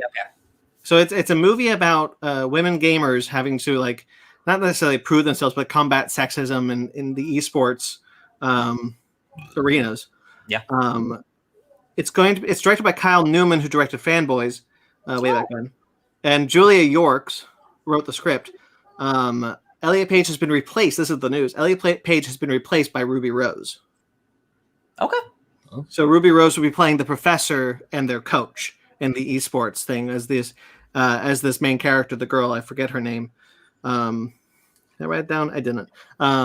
She asked like her best friend and her professor to go into the esports arena and that's how they fight sexism and prove themselves. Or yeah, that was a very hot thing a couple years ago. Yeah. Anything associated with Gate, those are all assholes. Whether it's comics or video games, they're all men who think they're superior over people. Let's be honest, they're the same people. They are the same people, 100%. Yes. So it's cool. Like it's interesting to make a whole movie about it. But I mean, I guess it's better than like making a documentary, like tackling the subject. It is a new subject, so I guess that's just why it's weird to talk about that. It's so new, and they're making something about it. That's interesting. BuzzFeed apparently partnered with Legendary a little while ago. Did I say Lionsgate or Legendary? Lionsgate with Lionsgate to like make Gen Z and millennial movies, like tackling things that we are dealing with from our perspective. That's cool. Oh, I'm definitely gonna see that movie. Yeah. Okay, look, Zack Snyder's Justice League. It's got a date, March 18th. Like I told you, March is a crazy month, guys. Yeah. He put posters where he had the film can. Did you guys see the posters? They're ridiculous. Unfortunately, I saw that. There's a film can with just a signature being like reborn. I'm like, okay, dude, whatever. I bet this is why they pushed Godzilla vs. Kong back. To give Justice League 2 weeks of street cred on HBO Max before Godzilla vs. Kong comes in. Yeah. I hope Godzilla vs. Kong blows it out of the water. Of course. It's got I want Godzilla vs. Kong to blast it with the atomic breath, stomp on it, tail whip it, and then blast it with atomic fire again, and then just punch it in its stupid face. That's what I wanted to do. Godzilla can make a fist and punch now? No, Kong will do the punching. I think, that's definitely why they did it. Why they pushed Godzilla vs. Kong to give it that 2 weeks, because they would compete normally in any. If it was like a regular 2.5 hour movie coming out, they would have competed anyway. Yeah. They also have a synopsis, which I don't want to read. No. Okay. Listen, at this point, this isn't like a new movie release. This is an old movie getting a fresh coat of paint in a way, just a really long coat of paint. That's even what Zack Snyder said. He's like, a 2-hour coat of paint. Yeah. Zack Snyder even says, like, this is an old movie that's coming out. Like, I understand this movie. It's like 3 years old. Yeah. Yeah. But cool. I'm glad that the people who wanted are getting it. Yeah. Some of them anyway. Absolutely. Yeah. All right. Star Wars Knights of the Old Republic had some rumors floating around it recently. I love rumors. That an unnamed studio is working on a new game for its 20th anniversary. Hot diggity dog. So there's an MMO that's been going on for almost a decade, and they keep releasing new content for it. So that's one surprising, because I figured Disney would have just trashed it once they bought the Star Wars stuff, but they're actually supporting that game. So that's really cool. A lot of that canon stuff doesn't matter anymore. It's the old Republic, like the 20-year-old games. But as we know, with the current new movies and stuff, they are incorporating a lot of that old stuff into it slowly but surely. Like Revan's mentioned, like the fact that Revan is like mentioned as like the Revan core or whatever it was in Rise of Skywalker. Revan is like the most essential character of the Old Republic. Like that storyline, those games are so fun and so cool, and establishing that whole line of what Star Wars would become. I'm glad that they're not giving that up, because while you have the High Republic, that's still not the Old Republic. The Old Republic is thousands of years in the past. It is so different. It is more like the Wild West in a way, where just like everyone has swords and shit. Like, I just love it. I love that period. I hope it's a remake of that first game, because like those characters are so good. Don't get rid of those characters. Do not do something brand new when you have such a good core. Knights of the Old Republic is definitely one of the easier Legends properties that could be reinterpreted into canon. Absolutely, yeah. And the cool thing about the MMO is, and I've been thinking about picking it back up again, because they have so much content, and like it takes place hundreds of years after those games. So there's like one of the main Jedi people is like the great granddaughter of one of the main characters from the Knights of the Old Republic, and like it's like seeing that lineage continue on. It's like, we can do this. Like Disney has to believe in their old stuff, and they seem to, which is nice. Well, at least Kathleen Kennedy has to kind of give the okay. Yeah. Yeah. I mean, I can see them just making even a new game with those characters, but to kind of maybe match a bit more of what they intend to do with the canon of the High Republic, or make it a little bit more different, because like a lot of those ships look very similar to the ships we see in Star Wars. Yeah, that is a weird technology thing of like, so the prequels are out, so we can't make things too different from that, because it's already so different from the original trilogy. It's like, yeah, you drive a Millennium Falcon. It's called the Ebon Hawk. It's just a Millennium Falcon. Right. Yeah. That kind of stuff. Yeah. Doesn't blend. That's all design stuff that can get fixed, but like the story stuff is so good. I think where the Old Republic stuff will struggle with finding the new canon is, I don't think that they have collectively decided what the history of the Sith is anymore. Yeah. And that was like very well established in the old Legends, but now that can't all work anymore. Some of it can, but not all of it anymore. And that's where it's going to get tricky, is what they decide. What is the history of the Sith? What is the story we're saying this is the true history of the Sith? How does this work with the Sith as we've interpreted it today? Yeah. Well, even the Legends and George Lucas disagreed on the history of the Sith. The Sith, in George Lucas's eyes, never had a major war with the Jedi. That was stuff that Legends people and fan people wanted. That's one of the major ones, is that I'm sure there's no big great war of lightsabers. There's no Keyblade war between the Jedi and the Sith. And again, that's why, again, like I'm going to spoil a 20-year-old game, but so when you start Knights of the Old Republic, you play as someone who kind of has like amnesia, and it turns out that like you go on this mission for months and months and months, and it turns out you are Revan, and you are actually the reason that the Jedi are losing, and like you don't remember, so you can either choose to become Revan again or be a good Jedi and revoke all your old friends. And like that shit is like the hardest, coolest video game stuff that has ever been made. Honestly, the best way to do it is the MMO may no longer be canon. It may just have to go down that way, because I know that there are some broad elements that are still tied to that game that I think they do eventually want to lose. Yeah.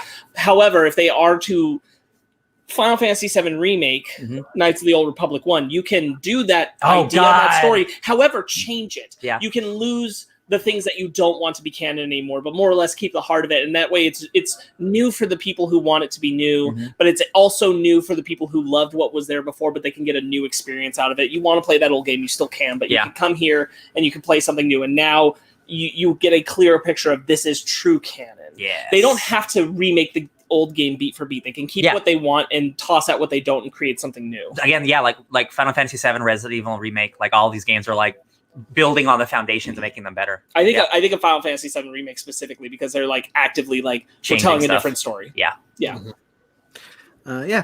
Love it. I look forward to. I hope that this rumor is true. I look forward to playing.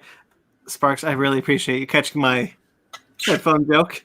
It was cute. Let me cover my ears by putting the thing that makes the audio stronger closer. All right. Anyway, so the Life Day Treasury: Holiday Stories from a Galaxy Far, Far Away. This is so cool. I'm so excited. It is a new book based around the galaxy's favorite holiday, Life Day, written by Kevin Scott and George Mann, with Grant Griffin doing illustrations. The story will span multiple eras of the Star Wars timeline, though will all carry the themes of hope, family, kindness, and love. We've seen a couple of pictures of the story so far. Just two. There's a Ewoks in the snow. So a lot of people are like going crazy for. I love it. I love the idea that we can have something that like makes Life Day, like true canon appreciates Life Day, because we don't really have that, because everybody ignores the holiday special. That's not real canon. Yeah. Until that new one. And then there's the Lego one, but that's also not true canon. I mean the James Gunn one. I'm thinking of Guardians. Sorry. Different franchise. Sorry. But there's no Star Wars thing that like is considered canon right now that actually like treats Life Day in like a way of reverence, a way of like, this is a holiday in Star Wars. This is something where people like have something to think about family and hope and all of that, which are core aspects of Star Wars. And yeah, it's kind of Christmas 1-to-1, but there's more to it than that.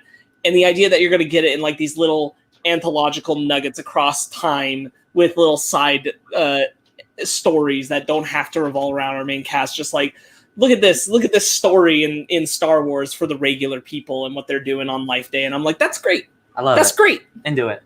The other picture was of the High Republic Jedi. Yeah. So they will be going to the High Republic in this book as well. Right. Ooh. All right. We now know what Heroes Reborn is. Oh, yeah. On what that would be. The Marvel. namesake of the Marvel Heroes Reborn from the 90s with Onslaught. Now we know that is actually a new series. I suspect a miniseries. Written by Jason Aaron and with art by Ed McGuinness. It's a good team. Yeah. I'm not going to read the whole synopsis, but basically it's what if the Avengers never formed.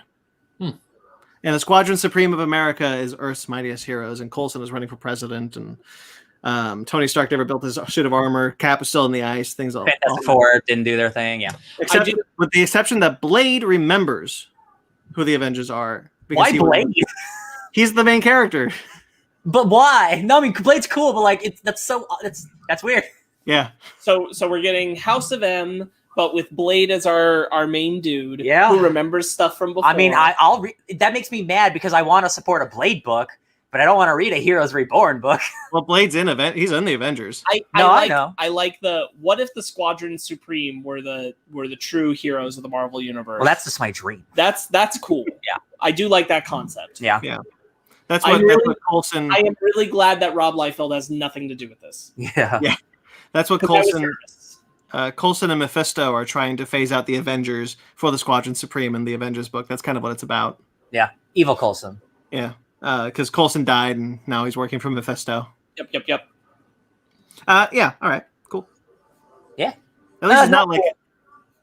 Well, it's not a new initiative where they're going to be like all the heroes are going to counter Earth. Well, I never expected that. I always thought it was going to be like another like Infinity Warps like mini crossover thing. I'm just glad it's one book that I don't have to read instead of 10. I feel better about this than what the news was making me afraid of. Yeah. And I'm more open to the possibility of reading it if it's good. Yeah. I mean, I'm kind of on the fence there too. I'm reading Avengers. I really like Avengers. I don't really like this Phoenix arc though. No, Brandon, not a lot of people are digging this. Yeah, but nobody likes Avengers anyway. I'm like the only person who likes this book. Anyway, look, people are allowed to like what they like. Anyway, No, okay. I know. No, I know. Wait. Sorry, just a quick question. This has been Aaron since for a while, right? Yeah. He's still doing Avengers. Yeah. And he started with the BC stuff, right? Yeah. Yeah. I really liked. I read all of that Avengers run up to when they did the Ghost Rider stuff. Oh yeah. With the crossover, loved all of that. Cool. I don't know past that how it's been, but yeah, but that stuff I thought was great. I really like it. I'm not crazy about the Phoenix arc though, and that's fine. But now that I know what's connected to that with like Coulson and the Squadron Supreme, which is stuff I really like, I might give it a shot. But also, I don't really want to read a book called Heroes Reborn. So yeah, it's just like another book that's probably going to be a little more expensive than your normal book, and I'm like, yeah. All right, Sonic the Hedgehog. Oh, Roger Craig Smith is leaving the role of Sonic. He's apparently done it for like 10 years. Yep. Yeah. What do you guys think of that? You're Sonic fans? I don't care. It's kind of shocked because it came pretty sudden. I've been trying to find why. I haven't found a reason why. I don't know if just Sega decided to go with a different voice actor or if his contract. I don't know why. So it's there's an implication that this was not his choice. Yeah. When he posted about it, he posted a big broken blue heart. So it kind of makes me think that this wasn't his call, which also makes me think that maybe they want to give Ben Schwartz Sonic going forward, which I'll be honest, like I like him in the movie fine. He's not what I hear for Sonic. No. This is kind of like when they changed Kermit for me. If he becomes the new voice of Sonic. It's really weird to me that they're doing this right before they're about to drop a bunch of stuff for Sonic's big anniversary. Yeah.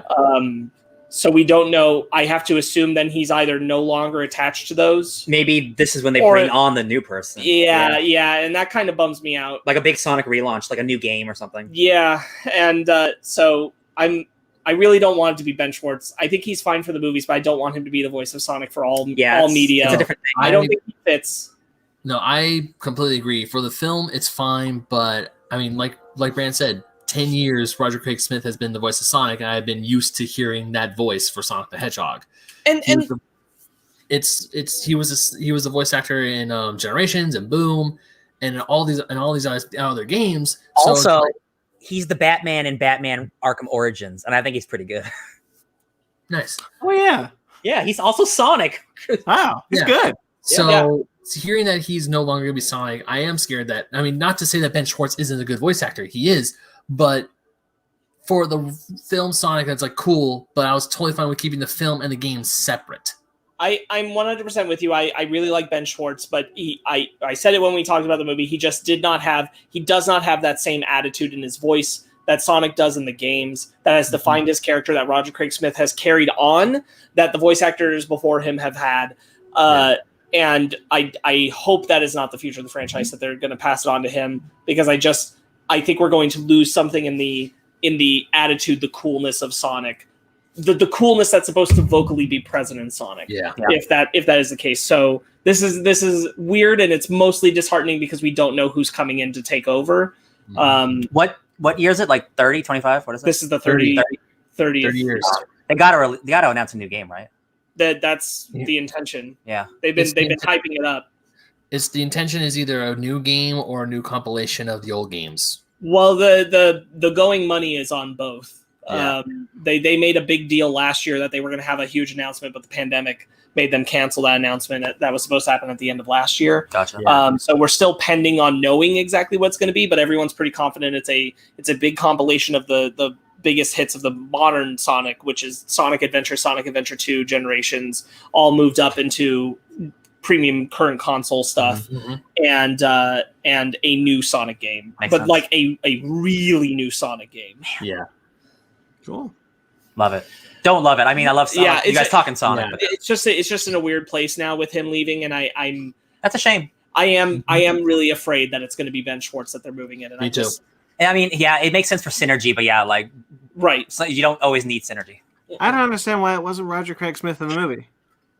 Because Well, neither did I. Yeah, I don't know.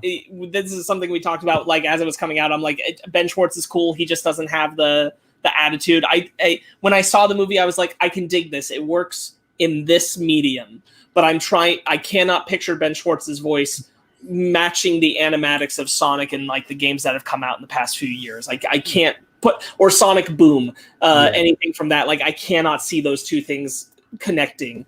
So that's really hard for me. And I know that that's what it'll be because I still have that problem with Kermit today. I'm still struggling to fully accept the new voice of Kermit because I can't, you put him back to back with either Jim Henson or his name escaped me, but the one from our childhood who's been on it for over a decade, almost two.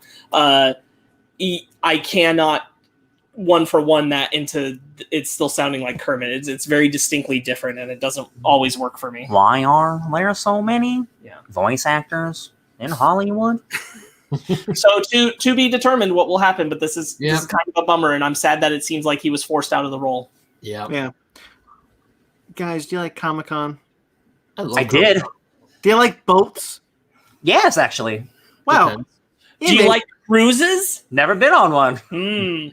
Image and Skybound Entertainment are looking to plan a cruise ship Comic-Con in 2022 and 2023. I cannot think of a worse idea.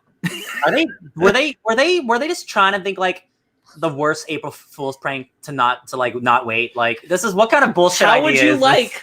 all the suffocating walks of Comic-Con, but in narrower halls and on the ocean? How would you like it? No, I'm good. That's just like you go on a cruise to it seems like a terrible idea. I love going to cons. I really enjoy it. But you know what I love about it? The ability to leave and go somewhere very different and spatially relaxed in comparison at the end of the day. Yeah. Another thing I love about cons, the diversity of having more than just two big names there. Oh, Image and Skybound will probably get other people in on this if they're just the ones who are organizing it. Like Dark Horse puts on like LA Comic-Con or something.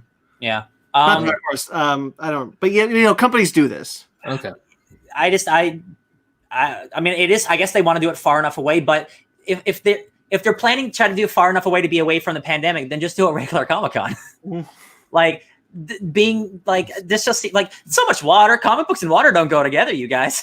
What's going on? You're gonna be. I mean, I know water doesn't get on the boat, but this seems like. Can you weird. imagine like going through if they have a market? Which I'm like, how do you do that? That's what I mean. If you go through that and you caught all your collectibles and you're just trying to move past the other guys going down the hall to get to your room to drop them on. No, I don't want to do that. That is a terrible cruise experience in my mind. I can only imagine the hell cosplayers would go through on the boat. And they can't go to the store to get anything to fix their stuff. When I think of cruises, I think if I'm going to do it, it's supposed to be a relaxing trip. Going to a convention is not relaxing. I enjoy it, but relaxing is not a term I attach to. Yeah, you have to actively do stuff. Yeah, like no. You wake up early, super early if you're a cosplayer, or you just don't sleep depending on how much makeup and stuff you need to put on. You need to get to the con at a certain time so parking isn't going to be an issue. And you have to walk all There's a plus. No parking on a cruise. True. Yeah, you're right. Okay, one tiny plus. But everything else is like you're walking around and you're stuffed with a bunch of other people. I don't like boats. I get seasick easy. No, I'm with Sparks. If I think of a cruise, I'm in I'm in swim shorts or cargo shorts, I'm sitting on a lounger with a drink in my hand. It is a little tougher to get seasick on cruises, but it can definitely still happen. The weight shifts not as much because of how the size of it, but still it can happen. Especially if the seas are unexpected. That's a bad beat, man. And then what if it's the absolute worst case scenario where you get like one of those Carnival cruises where the plumbing goes out and you're all just pissing and pooping in buckets for a convention? Oh no. It sounds like also, a real bad idea. This would be considerably more expensive than a traditional Comic-Con ticket too. So I'd rather just go to a con in a building. Sorry. I really prefer the ability to be able to go home or at least to a Airbnb or hotel room after being at the convention all day. I need that relaxation space, and a cruise will have been ruined for that space by having the convention on it. And of course, Grayson just said seasickness in a giant confined location that spreads diseases really easily. No thanks. No, I'm good. Okay. I'm not gonna have my first cruise be a Comic-Con cruise. No, God. Okay, trailers. Tea talk. We Trailer. did it. Snoopy Show. The Snoopy Show on Apple TV Plus. Looks cute.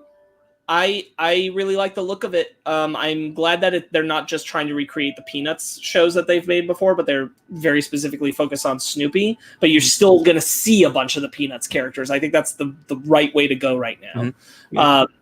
But I'll probably won't watch it for years. So I have no nostalgia for Peanuts or anything. So I'll probably, it looks cute, whatever. Yeah.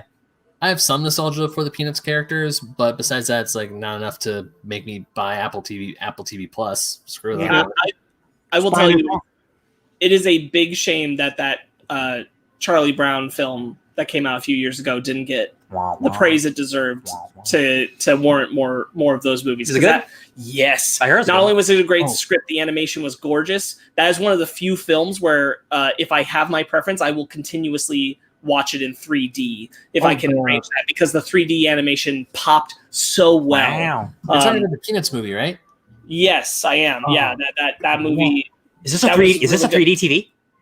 No, I know. One day, you know what? One day I'll get the 3D setup going, because like I that is one of the few where I went out of my way to buy the Blu-ray 3D, and I'm like, one day I'm gonna watch this again on 3D, because it's one of those few films where I walked out and I'm like, 3D. When is it Lucy? Really just made that look good. Lucy who holds football? Is that her name? Yeah. It's like, does it kick the football? It's like, it's coming. No, at they don't you. do that kind of stuff. It just looks like you can really. The thing is that like The foreground, background? It's CGI 3D animation, but it still feels like it's working on the comic strip paneling. Okay. So it's like you can really feel the separation between the characters and the background. Gotcha. Cool.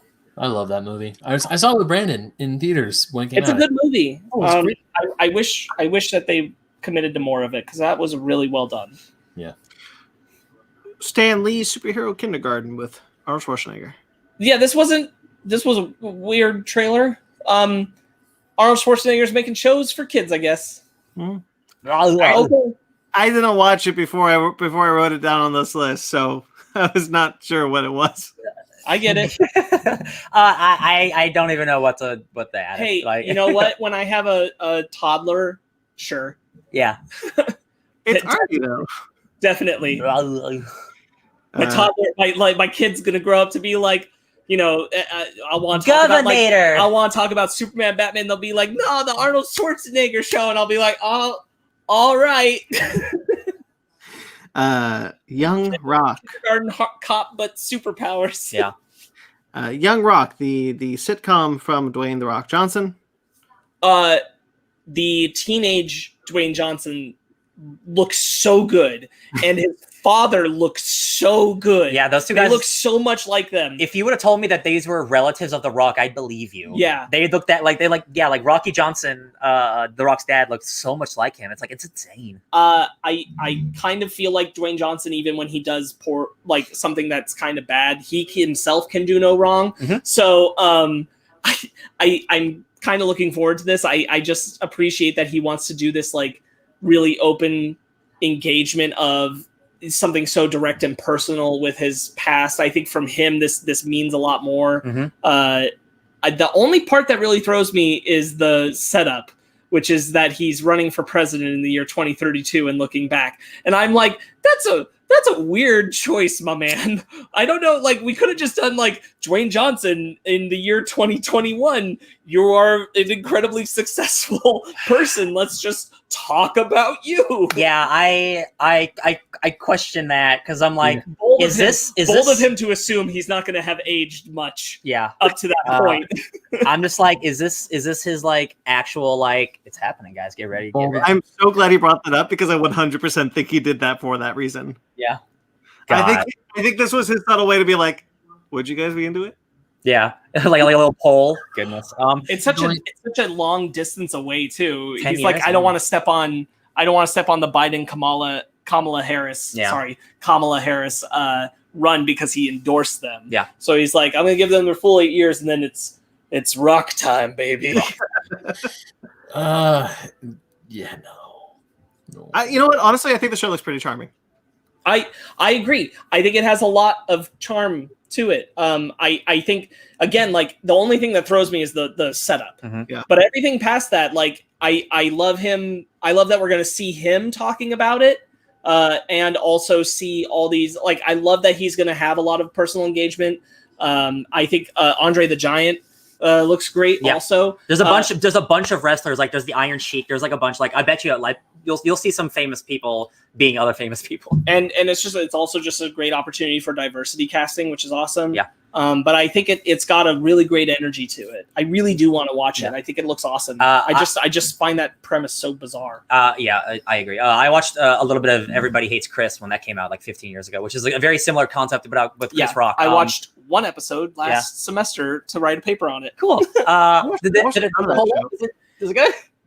It's okay. I mean, it's been 15 years. I don't remember. I have to tell you that the paper I was writing about it was all about how like Chris Rock's own telling of it, and the other writer on it, who was also black, is kind of formed to a white male gaze. Oh, yikes.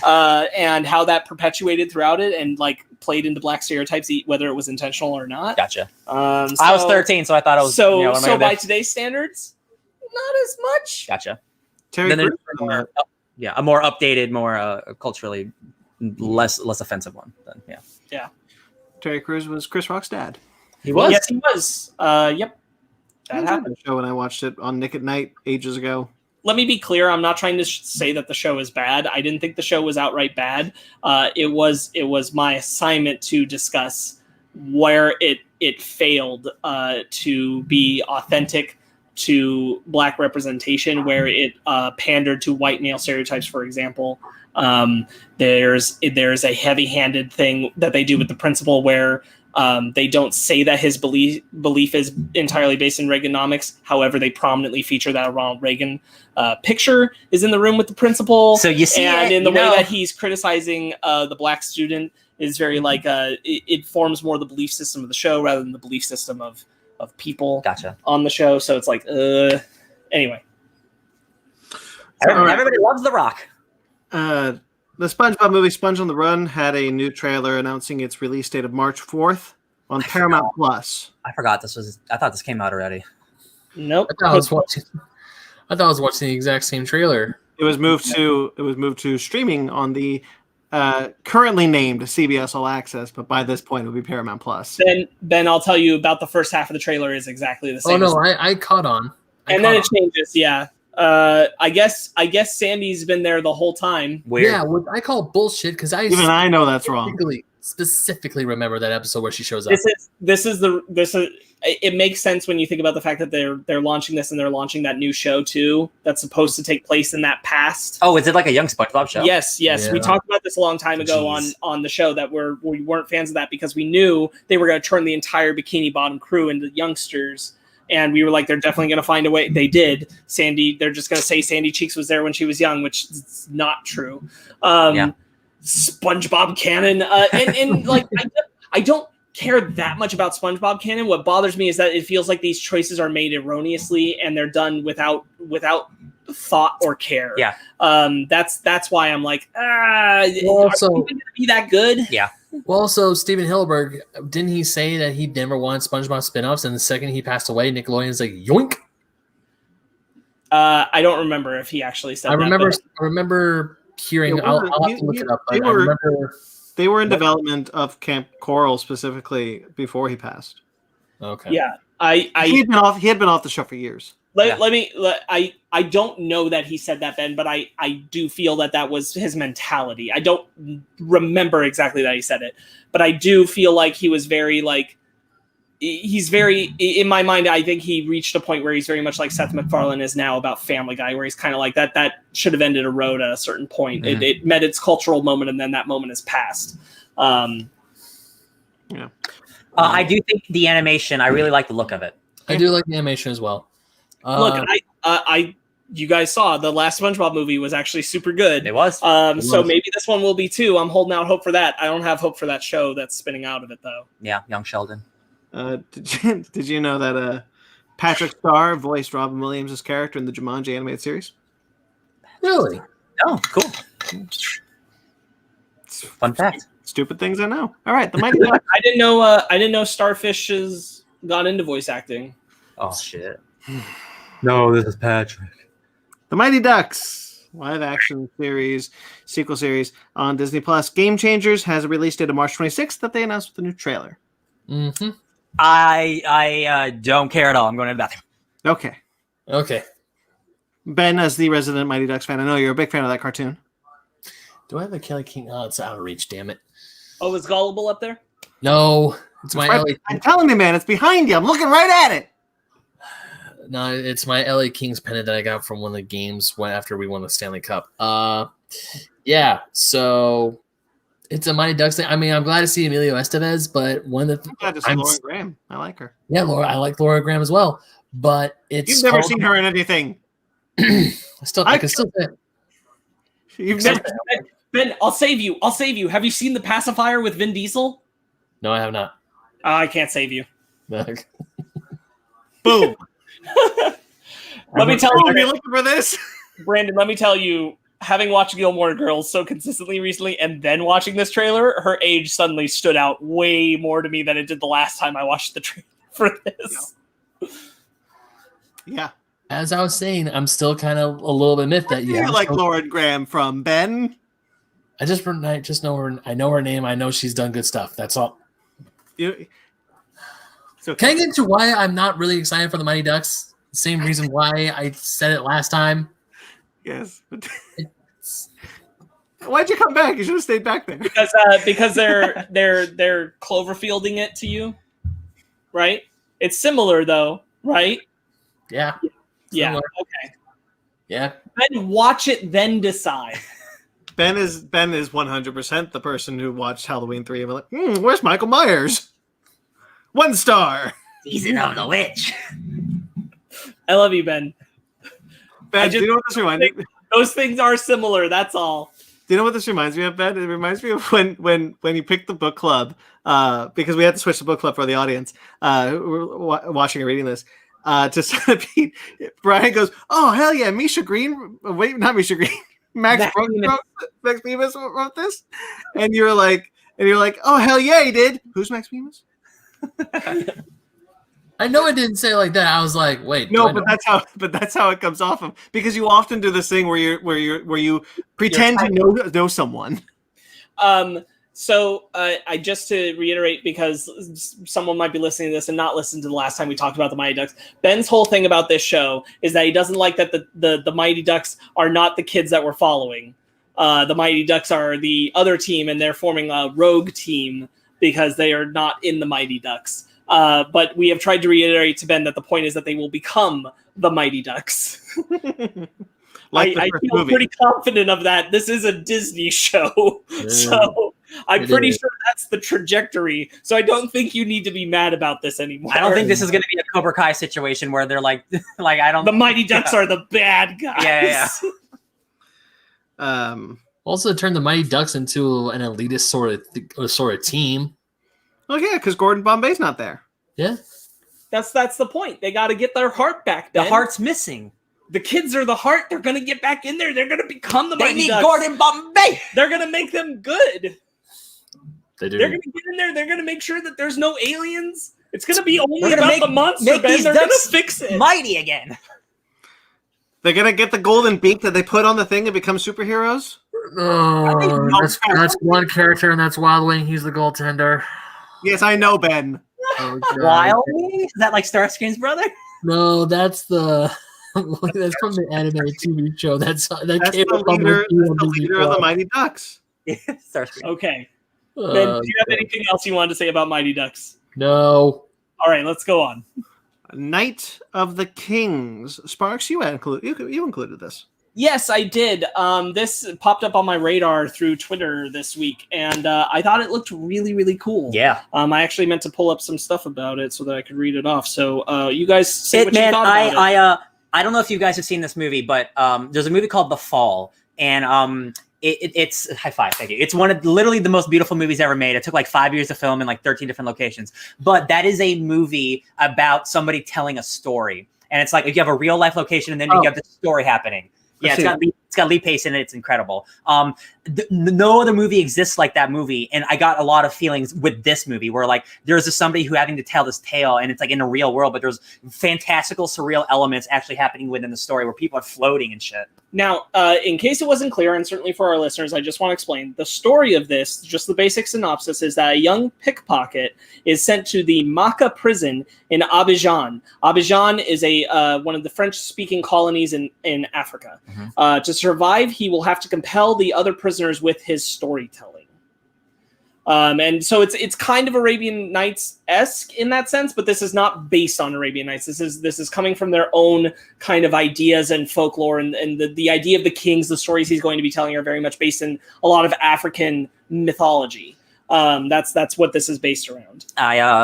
I really like the look of it, and again, like having it be like so real world with like with like kids with machine guns, and then turning into like weird fantastical elements. I'm like, this looks wholly unique and like nothing I've ever really seen. I'm so glad you put this on the list. Like this looks hella cool.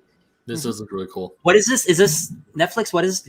Was it? Let me pull it up. I don't know. All I saw was a bunch of the film festival florals. Oh, okay, gotcha. Yeah, I'm pretty sure it's just coming to VOD because it would be in theaters where it can be, but coming to VOD in March. Okay, cool. Let me check real quick on release. Night of Kings will be released in theaters and in virtual cinemas on February 26, 2021, and video on demand on March 5th, 2021. Cool. So that's where it's going to be. This is a production directed by Philippe Lecoq, and it is a co-production of companies from France and a French word I can't say in Canada and Senegal. Cool. Yeah, so it was selected as the Ivorian entry for the Best International Feature Film at the 93rd Academy Awards that are coming up. Bing bong. So, cool. Yeah, I've heard a lot of cool stuff. This came around. Apparently people have been waiting for the trailer to get out because some people have seen it at film festivals and stuff, but nothing had been publicly released until this trailer dropped this week. And so people have been like really getting on the horn being like, please go check out this film. It is just a whole other point of view of the world and storytelling that we don't get to see a lot. Yeah. And I'm really excited about it. I That's think it looks really, really cool. Yeah. You mentioned it's coming out March 5th. Same day as the next trailer, Raya and the Last Dragon. Ooh. This looks sick. This movie looks very good. Very awesome. good. Yeah, I like that first trailer, but like this looks like a winner, man. Oh man. So I'm really glad that we've established this as its own world. It's its own fantasy world. It is not our history. Yeah. In some weird way, I will agree with Megan that the one thing she doesn't like about it, and I kind of agree, is the joke Awkwafina makes about group projects. Kind of takes her out of it, but I also have a distinct feeling that might not be in the film, that line anyway. But we'll see. I'm not against Awkwafina being kind of Genie-esque in that way. Yeah. But I think everything else looks dope. And I'm so excited for her to be playing that character. Kelly Marie Tran sounds great.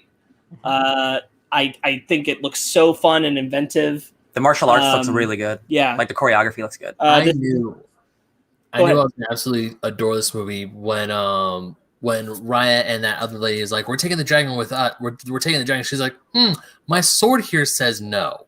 Yeah. And she brandishes her sword. I'm like, oh yeah. Fight. Let kick her ass. Benedict Wong is in this movie. Yeah, I heard that voice. He's got a very unique voice. Yeah. Daniel Day-Kim is also in this movie. We just found out.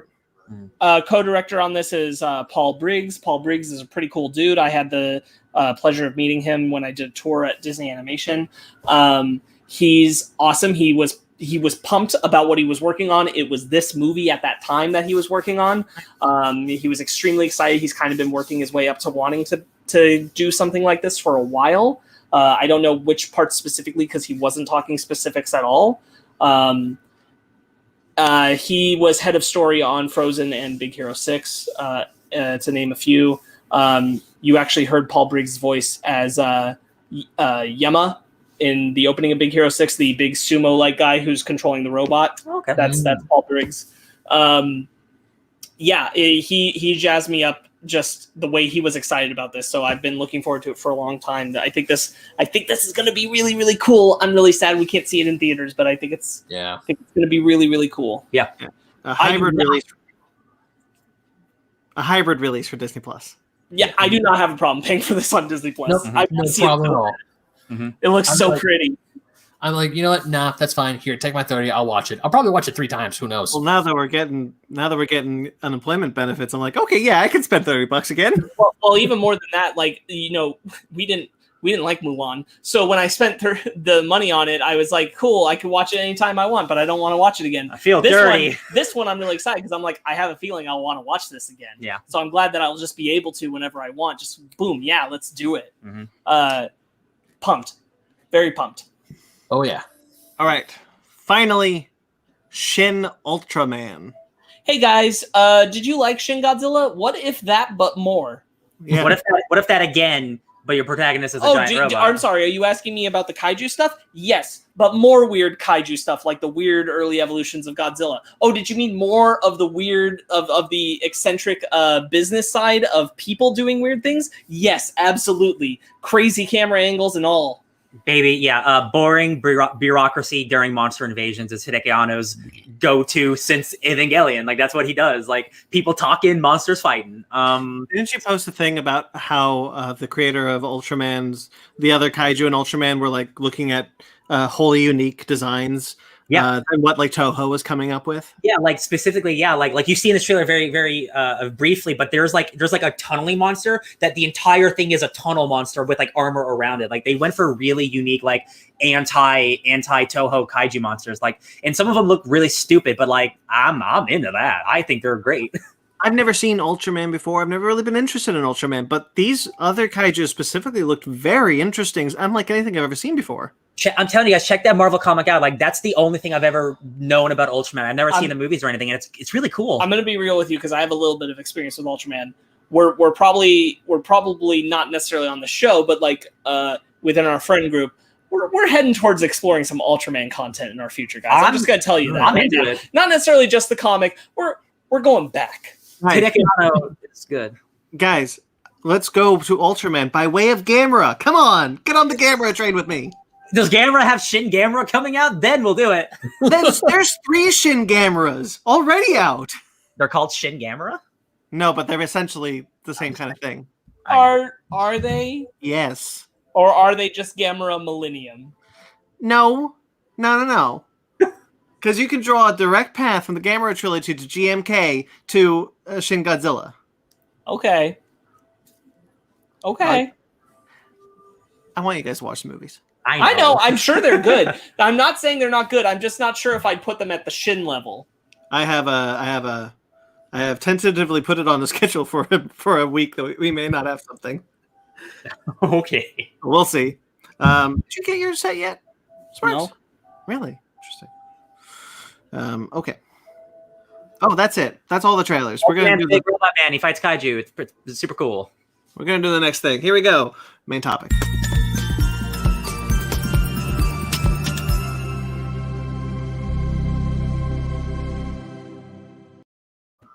That's for you, Marty. Where? He's the one who said we should have a intro theme for that's true. Marty did say Good suggestion.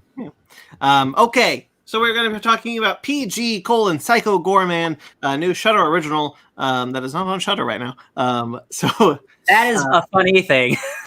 Yeah, that confused the shit out of me. So that was really funny because like I just did it because I was lazy. I didn't know it wasn't on Shudder. Yeah. I had rented it, so I was glad I did though because we all got to see it now. Okay, so full spoilers for this movie. We're going to talk about full everything. So let's get right into it. I'll go in my little circle. Ben. Well, okay. There are parts of this movie I love. And there are parts of this movie I really don't like. But all in all, I think I had a good time. Oh. Well, answer that, Sparks. Did he have a good time? I don't know if he had a good time. I had a great time. Yeah, I'll go next. I think this movie rocks. oh my god, the amateur nature of it makes it more compelling to me, because clearly this was just a bunch of friends who had a decent enough budget to make a silly Power Rangers-esque movie. There are a little bit of flaws here and there, but like overall, like this, I had a rip-roaring good time. I'm kind of more aligned with Ben. I apologize. Some of the humor does work for me. There's some good. I get some good laughs out of it. And I like the ending for the most part. And then the prosthetic work I think is super cool and super imaginative and and awesome. But ultimately, at the end of the day, it didn't really connect with me, and that's really the only criticism I have of it, is that it just didn't really work for me on a whole. Sure. Yeah, when I saw the trailer, I was like, "Oh man, this is gonna be like a twisted version of Grim Adventures of Billy and Mandy, where she gets this alien, is like, oh, he's my man, he wants to destroy everything." And then when I really get to know who Mimi was, I was like, "Wow, you are a jerk." I was, it's weird because there were parts of it where I was like, wow. When I was watching the movie, I was like, I want to like Mimi, but at the same time, I want to hate her guts. I want her to lose. Mm-hmm. And then when I see her brother, like her constantly yelling and making fun of her brother, I was like, come on, dude, like stand up for yourself. And then even when Mimi does like her half-hearted, I'm not going to say it, but and then she does. I mean, I think their little way to talk in Morse code is cool, but it's like I don't know. I will say real quickly on that real quick before he gets too far. One joke that really worked for me is the fact that PG could never remember Luke's name. Okay, I like that joke too. That worked for me. That worked really well for me. I do agree the prosthetic work is absolutely amazing. I love it. It's so imaginative and so cool. Yeah, like Power Ranger villain, like every single one of them. Every time we meet a new one, I'm just like, more, yeah, more. I think the VFX work is really cool for the throwback that it's trying to be. There's a lot of stop motion effects, which I think is cool. I think like it looks cool. I really like the look of it. I was really getting into the lore of Gygax. Gary Gygax, creator of Dungeons & Dragons. That's Thank another joke that worked for me when he started telling the story about that giant monster on like the Rainbow Bridge and she cuts it off. I thought that was funny. I was like, no, go back. I want to know about. I mean, I love the lore, the lore that of like the Templars, and I got like major con maker vibes from Doom Eternal. Yeah, okay. With those Templars, I'm like, oh, okay, this is pretty cool. But then just like, I feel like there are so many times when Mimi comes into the picture, I just get like, okay, no. And I just get irritated, and then I just kind of look around my desk like, what can I fiddle with until we get to the Psycho Goreman stuff? Until we get Psycho Goreman back to being Psycho Goreman. Man, I like Mimi. I love her. Yeah, I love that. Crazy yeah, kid. I mean, I guess I can understand why you could think she's a jerk, but she is a jerk. I mean, yeah, but her like eccentricities and like her confidence is so overwhelmingly like fun. Can I tell you why I love Mimi so much? It's because Mimi feels like a kid. Yeah. Not like a movie-written kid. Feels like a real weird kid. That feels like a kid. Yeah. That feels like a true to her age child. Encountering things, thinking of things the way she does. Being weird. Being demanding with her emotions. Mm-hmm. That is a child. That is a real child. A child who that is not a child written to fit an arc or a story. That's a kid. Who has just been given the power of a god. If anything, she's subdued to compare how a regular kid might actually go about it. I didn't find her annoying at all. I thought she was great. I don't know. It's just that there's just something about me, because there were times where I was like, damn, you are very overconfident. And when the way she would talk to her parents is like, or when she would like when the scene of the restaurant, when her brother and Psycho and PG are having dinner or having lunch, and she's like, I'll take those. And her brother's like, I was gonna eat that. She's like, no, champions need to eat more. And then Psycho's like, okay, I could probably manipulate this kid to get the gem back. Mm-hmm. It's just like, I don't know, just like seeing that scene is like, really, you have enough fries on your own plate, Mimi, just eat those. Oh, she's a child. I mean, like, and also like, I know, I get why you find her like irritating. I can understand that, but like, that's the point. The point is that she is a pain in the ass to her brother. That's the ending. That's the thing, is that her brother is like, you kind of treat me like crap, and she says, you know, you're right, I'm sorry. but like in a good her way. I'm glad that she didn't just go, "I'm sorry" in that moment. Yeah, but instead she sings that song. It's like, what is this? Is this love? Yeah, of course, you big silly. Psycho Gorman, what a guy. What's his name? He was the Archvile, the Archduke, the Archduke of Nightmares. Anytime it cut to his lore, anytime we saw his previous like warfare, like again, guys, this is such a low budget movie, and it feels like it doesn't feel like an Avengers, but like none of the effects bothered me. It was so fun. And anytime there was a lot of it in the trailers, unfortunately. Like I think a lot of the really good jokes. Like with him being like, "I'll see you later. I hope you die." Like all that shit still made me laugh. It was nice to meet you. It would have been nicer if you were dead. Okay, yeah, all that shit I still really love. Guys, the best characters in the movie are these parents, right? Like, what the dad is the most wild. Jesus Christ! I want to ask Ben a question. Did you catch the Starscream joke? Yes. Oh yeah. Oh, of course I saw. I got Dark Scream. Are you kidding me? How could I not catch that shit? And he's wearing the crown. It's like, that crown looks very familiar. It looks a Transformers movie. I did really like. Going back to the parents, what Ryan was saying, I did really like the microwave jokes. Like, what did you do in the microwave? I made my family dinner. Yeah, and he's like, "You're welcome." You're welcome. Like that feels like a millennial ass like real family. Like the weird dad who is super lazy, and the mom who just wants to get everything together, make everything work. Well, and the relationship between Mimi and her father makes sense. Makes both of the characters make sense. Yes, like he clearly raised her more than the mom, and the mom and the son as well. Like it works. It tracks. It tracks. It makes sense why she behaves the way she does, why he behaves the way he does. Yeah. I really like the family unit. Here's the thing.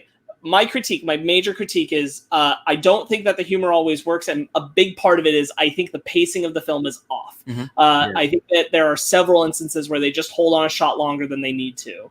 And if I were to hazard a guess, it's just that their editors are not super experienced, and don't know when necessarily it's a good time to cut. A lot of shots hold like a little too long, and sometimes they work for comedic effect, and sometimes they really don't. The rhythm of the film is very amateur. It misses some of its best beats to, like, you should cut here. It'll make the joke land better. I totally acknowledge that. I agree. That does harm the film a little bit. I kind of give it benefit of the doubt. I understand that it's an amateur independent project. I had to keep reminding myself this is a very low budget film. This is a passion project. I had to keep reminding myself I wasn't going into a big AAA title, and I do give benefit of the doubt. And for that, I was like, I still had a fun time. It's just that I didn't have as much of a fun time as you guys did, obviously. Yeah. I think the other thing is, like, this isn't like a pretentious thing. I feel like Ryan and I have spent many more nights watching bad B movies, budget horror movies, budget B movies, and we're like, if you've seen enough of those, you understand that this is top tier of that. Because that shit gets bad. Because again, and so like my spectrum for leveling is like of comparison is a different one. Yeah. And I'm just this is a B movie. This is something that like you'd find in like the VHS bin in the 80s. Like this is a cult classic movie in the making. And it knows that. Yeah. That's what it's playing to, is that it's also just not for everyone. It is a weird ass movie. Like this is like I was impressed how much of it Megan liked. Yeah. Frankly. Man, going back to like the space UN, like all of those guys are just the Templar design is so wild. Like Psycho Goreman makes a meat sword. Like this movie just like it was so imaginative in every single way. This isn't a movie I came here to be like, this is a intense drama or a deep movie. This is a movie called Psycho Goreman. It's about a space alien who's controlled by children. Like my expectations were pretty low. You know what I mean? Yeah. Yeah. Go ahead. I do there are a few of the jokes I love, especially when the cops show up, and then love that scene. And then of course, when she's trying to explain Crazy Ball to Psycho, he looks over to. Speaking of which, poor Ashton, he got screwed. Wait. How much did you love that he's just dressed like Dr. Grant from Jurassic Park? Yes, he's just Dr. Grant. He does it. Move. Yep. The second I saw him on screen, I was like, why are you dressed like Dr. Grant? This movie's so funny. Little Alistair gets turned into a giant brain monster. We got Dr. Grant, Psycho Goreman. Do you think I'll ever be normal? No, I think that's pretty much out, bud. But it's okay. I love you as you are. Yeah. Oh, okay. Hobble, hobble, hobble, hobble. Yeah, Or even when they do that montage, like when they finally meet the parents and the mom is like shopping and they're doing, and Psycho's on the drums, like, oh, I can get into this now. Them being a band, like, okay, so Hitman, I bring up Hitman because the Agent 47 is a character who can do literally everything. You like, there's a mission where you have to go and kill a musician, and you get on the drum set to do like a drum audition, and you're the greatest drummer on the planet, and you're like, you wouldn't expect that. Psycho Gorman's over here, is like doing shit. I'm like, this is hilarious. I can't believe I'm watching this. Like, this is so stupid. I was eating it up. It's so nonsensical. The other thing is that for a film this small, to have a young actor playing Mimi who is confidently talented in this sense is so much better than, like, if that kid was bad, the movie sunk. Yeah. Like honestly, like, no matter how enjoyable the concept of Psycho Goreman is, how cool the practical effects are, if that kid was lousy in her energy, the movie sinks. And she just oozes ridiculous energy. And it really helps the film. And you need someone to be a counter to Luke, because Luke kind of is a wet sock. Like, honestly, you need a character who you maybe not even root for, but you need a character that you're at least attached to, whether you like her or not. Like, she is an annoying little kid. That's because she's a little kid. Like, and she learns her lesson by the end. And like, I think it's a good lesson. I think Psycho Goreman also learns a valuable lesson about love. You need to take Billy and Mandy and switch their genders. Oh, why? Yeah, pretty much. But keep Mandy's special guest Luna. She's been like this. Keep Mandy's uncaringness for the rest of humanity. Ow. And but make her the wackier one. And that's this girl. And that's what I really like about her. And I think it works for the film. I think it works for if you're going to have a girl who's actually so ready to control Psycho Goreman, who is a dark force, a dark chaotic force, then you got to have her be a little messed up. You got to have her be a jerk. You got to have her be kind of antagonistical. She can't even question if this is okay or not. Luna needs attention. We'll all give her attention. All of YouTube land, give Luna attention. Okay, so but I for me, like, I thought Mimi was exactly what she needed to be for that story. Girl. Okay. But I think that just everything about it conceptually is entertaining. I know, like, not everything always lands, whether it's the humor with the dad or the humor with Psycho Goreman himself or whatever they're doing. Peace. We're good. I do think that it lands and that it works, and for the most part it clicks along and meets the bar of what the idea of the film is, even if it's not always pitch perfect. Mm-hmm. Mm-hmm. That's a different movie. Haha. Perfectly pitched. I don't know, Brandon, you haven't said much. What's up? I don't have much to say. Like, honestly, like, I have said what I liked, and what I didn't like is that it just doesn't resonate with me. It didn't connect with me, and that's fine. Like, movies don't always do that. I just don't have any defense of that. It's just this is definitely more of like our like B movie, like low budget, like, you know, what we watch at like midnight kind of shit. Like, it's not for everyone. It is catered to that audience. I think everything around Psycho Goreman himself is so gosh darn good. Yeah, he's such a good voice. Everything around Psycho Goreman I loved. It's just there are times with when the humans were involved that there are parts of it where I kind of went, eh. But all the stuff with Psycho Goreman, like the lore, the Templars, all the costumes, I thought were awesome. Like when the Paladins Obsidian show up and that one dude's wearing a crown, I'm like, oh, I think I know where this is going. And I was just like, yeah. And then they're like, wait, what? He's like, why would we want you back? We wanted you to stay dead. And I just lost my shit when the truck rolls over the witch's head. Yeah. I have lived to fight another day. The the very beginning of the movie starts like an old 80s like Dungeons and Dragons movie, like it's on the planet of Gygax, like the old font. And like I immediately knew like, okay, I love the aesthetic. I immediately know what they're going for. Yeah, everything involving like, I don't need a comic book about like the backstory. Like every bit of small little snippets was so great and fun, and like that's all I need of this just oppressive overlord monster. And now how like Love saved the day, but he's still going to destroy most of the planet, which I just think it's a great ending. I think the ending's really great. It's like he didn't leave the planet; he's still probably going to destroy it. He's just saving them. I think it's great. Yeah, I did like how the parents, a rift was driven even farther between the parents, and how the dad's like, "Oh, how's this for being lazy, Susan?" And I really I want to say real quickly about the parents because Ben is there. You gotta hop on before Ben gets to the other thing. The mom. I really like a lot of the prosthetics. I really like a lot of the costumes. I was not crazy about the mom's outfit at the end there. Oh, when she became like a Templar? Yeah. Not crazy about that design. I mean, I guess it's maybe the weakest designs of all of them, but like it's more. I felt like it was kind of supposed to be because she's like just getting her on her side for like for the purposes of it. I really like Crazy Ball coming back around. Yeah, Crazy Ball. And then being like, yeah, you have to do Crazy Ball. I did like that. And her being like, can you explain it one more time? No, you should have been listening, you fool. And just her, this is stupid. But she agreed to it. It's on her. Him eating anyone who gives a warrior's death. I will give you a warrior's death. No, please. That is such a good effect because it doesn't look CG. It looks like they made like a giant bag and they just pushed the body in. I'm like, it's hard. It reminded me of Jeepers Creepers. It did. It reminded me too. Yeah. Like man, if this is just a one-off thing, like again, I don't need anything else. But like, I think Psycho Goreman is such a good dude. I love the transforming of the cop. I need to please kill me. Oh my god, it's a heart. And he just randomly shoots. He shoots himself. He's like, oh. I love that. I love the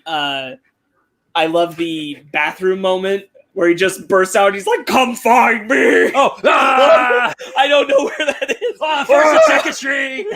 Make a left. I did enjoy that scene. Like after the parents get into their little fight, and then of course he's like, "I don't know where that is. It's over here. Where? Take the left." Just a commitment to just like it being silly. It is not taking itself seriously whatsoever. Just be absurd. Just be absurd. Like we just don't get enough of these type of movies. And I again, like it's not for everyone, but like I'm happy it's here. So this TV just doesn't stop bleeding. God, yeah. But it's a weird movie. I'm glad it exists. Yeah, I agree. I do also really like when the parents first meet him and she's just like, it's fine. It's totally fine. Don't be worried. Be worried. I will kill you. I will kill you. It's a slow zoom. Yeah. Anything else or think that's good? Let's rate it. I really enjoy it. Yep. Okay. Ben. Oh, I didn't want to go first. All right. Go first, damn it. I mean, I still liked it, but I didn't like it as much as you guys. So I have to give it a 6.5, to be honest. Okay. I mean, we're gonna tar and feather you later, but it's okay that you didn't like it. It's not the first time you guys tarred and feather me. Ben, even though I agree with you in some ways, I will also tar and feather you just to get in on it. Sparks. 8.5. I think it has imperfections, but for what it is, I think it's pretty much top notch for what it could be for the independent film that it is. Right. I agree. 8.5. This is a excellent movie to like have a bunch of friends over and have like a bunch of drinks and watch it like at midnight and just like have fun. Yeah. Yeah. At the end of the day, I did not enjoy this, so unfortunately, I think I'll go with a 6. Go for it. Oh, you get it lower than I did, and you're still going to tar and feather me? You just want to. I just want to be included. Yeah, I get it. FOMO. But Mom, I gotta go to the tar and feather of my friend. Mom, did you give me the goose feather pillows? All right. Shall we go into our book club? Yeah. Book it. Here we go.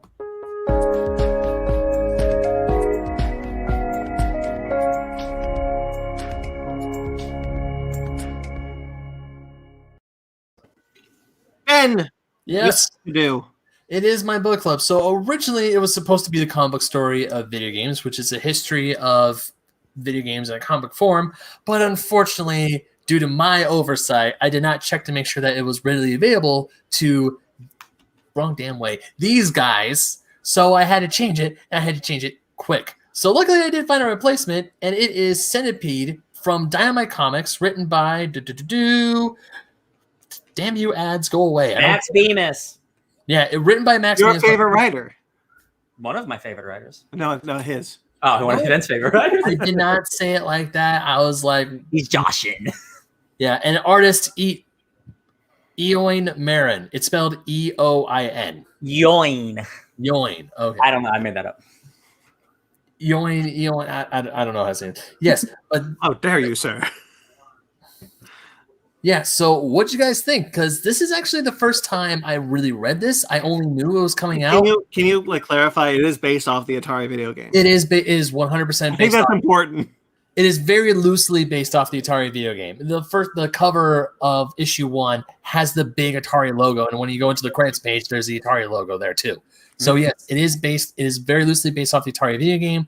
I want to say this is the second publication of not of Centipede, of when Dynamite took old Atari video games and turned them into comic books. Because for a short while, I was buying the book Sword Quest, which was based off those Atari video games, but unfortunately I never got the last issues. And Centipede was advertised to come out after Sword Quest. And I was really looking forward to it, and I'm actually glad I read it because I like this a lot. So the reason why I wanted you to be clear that it was based off the video game is because this book's wild. It is wild.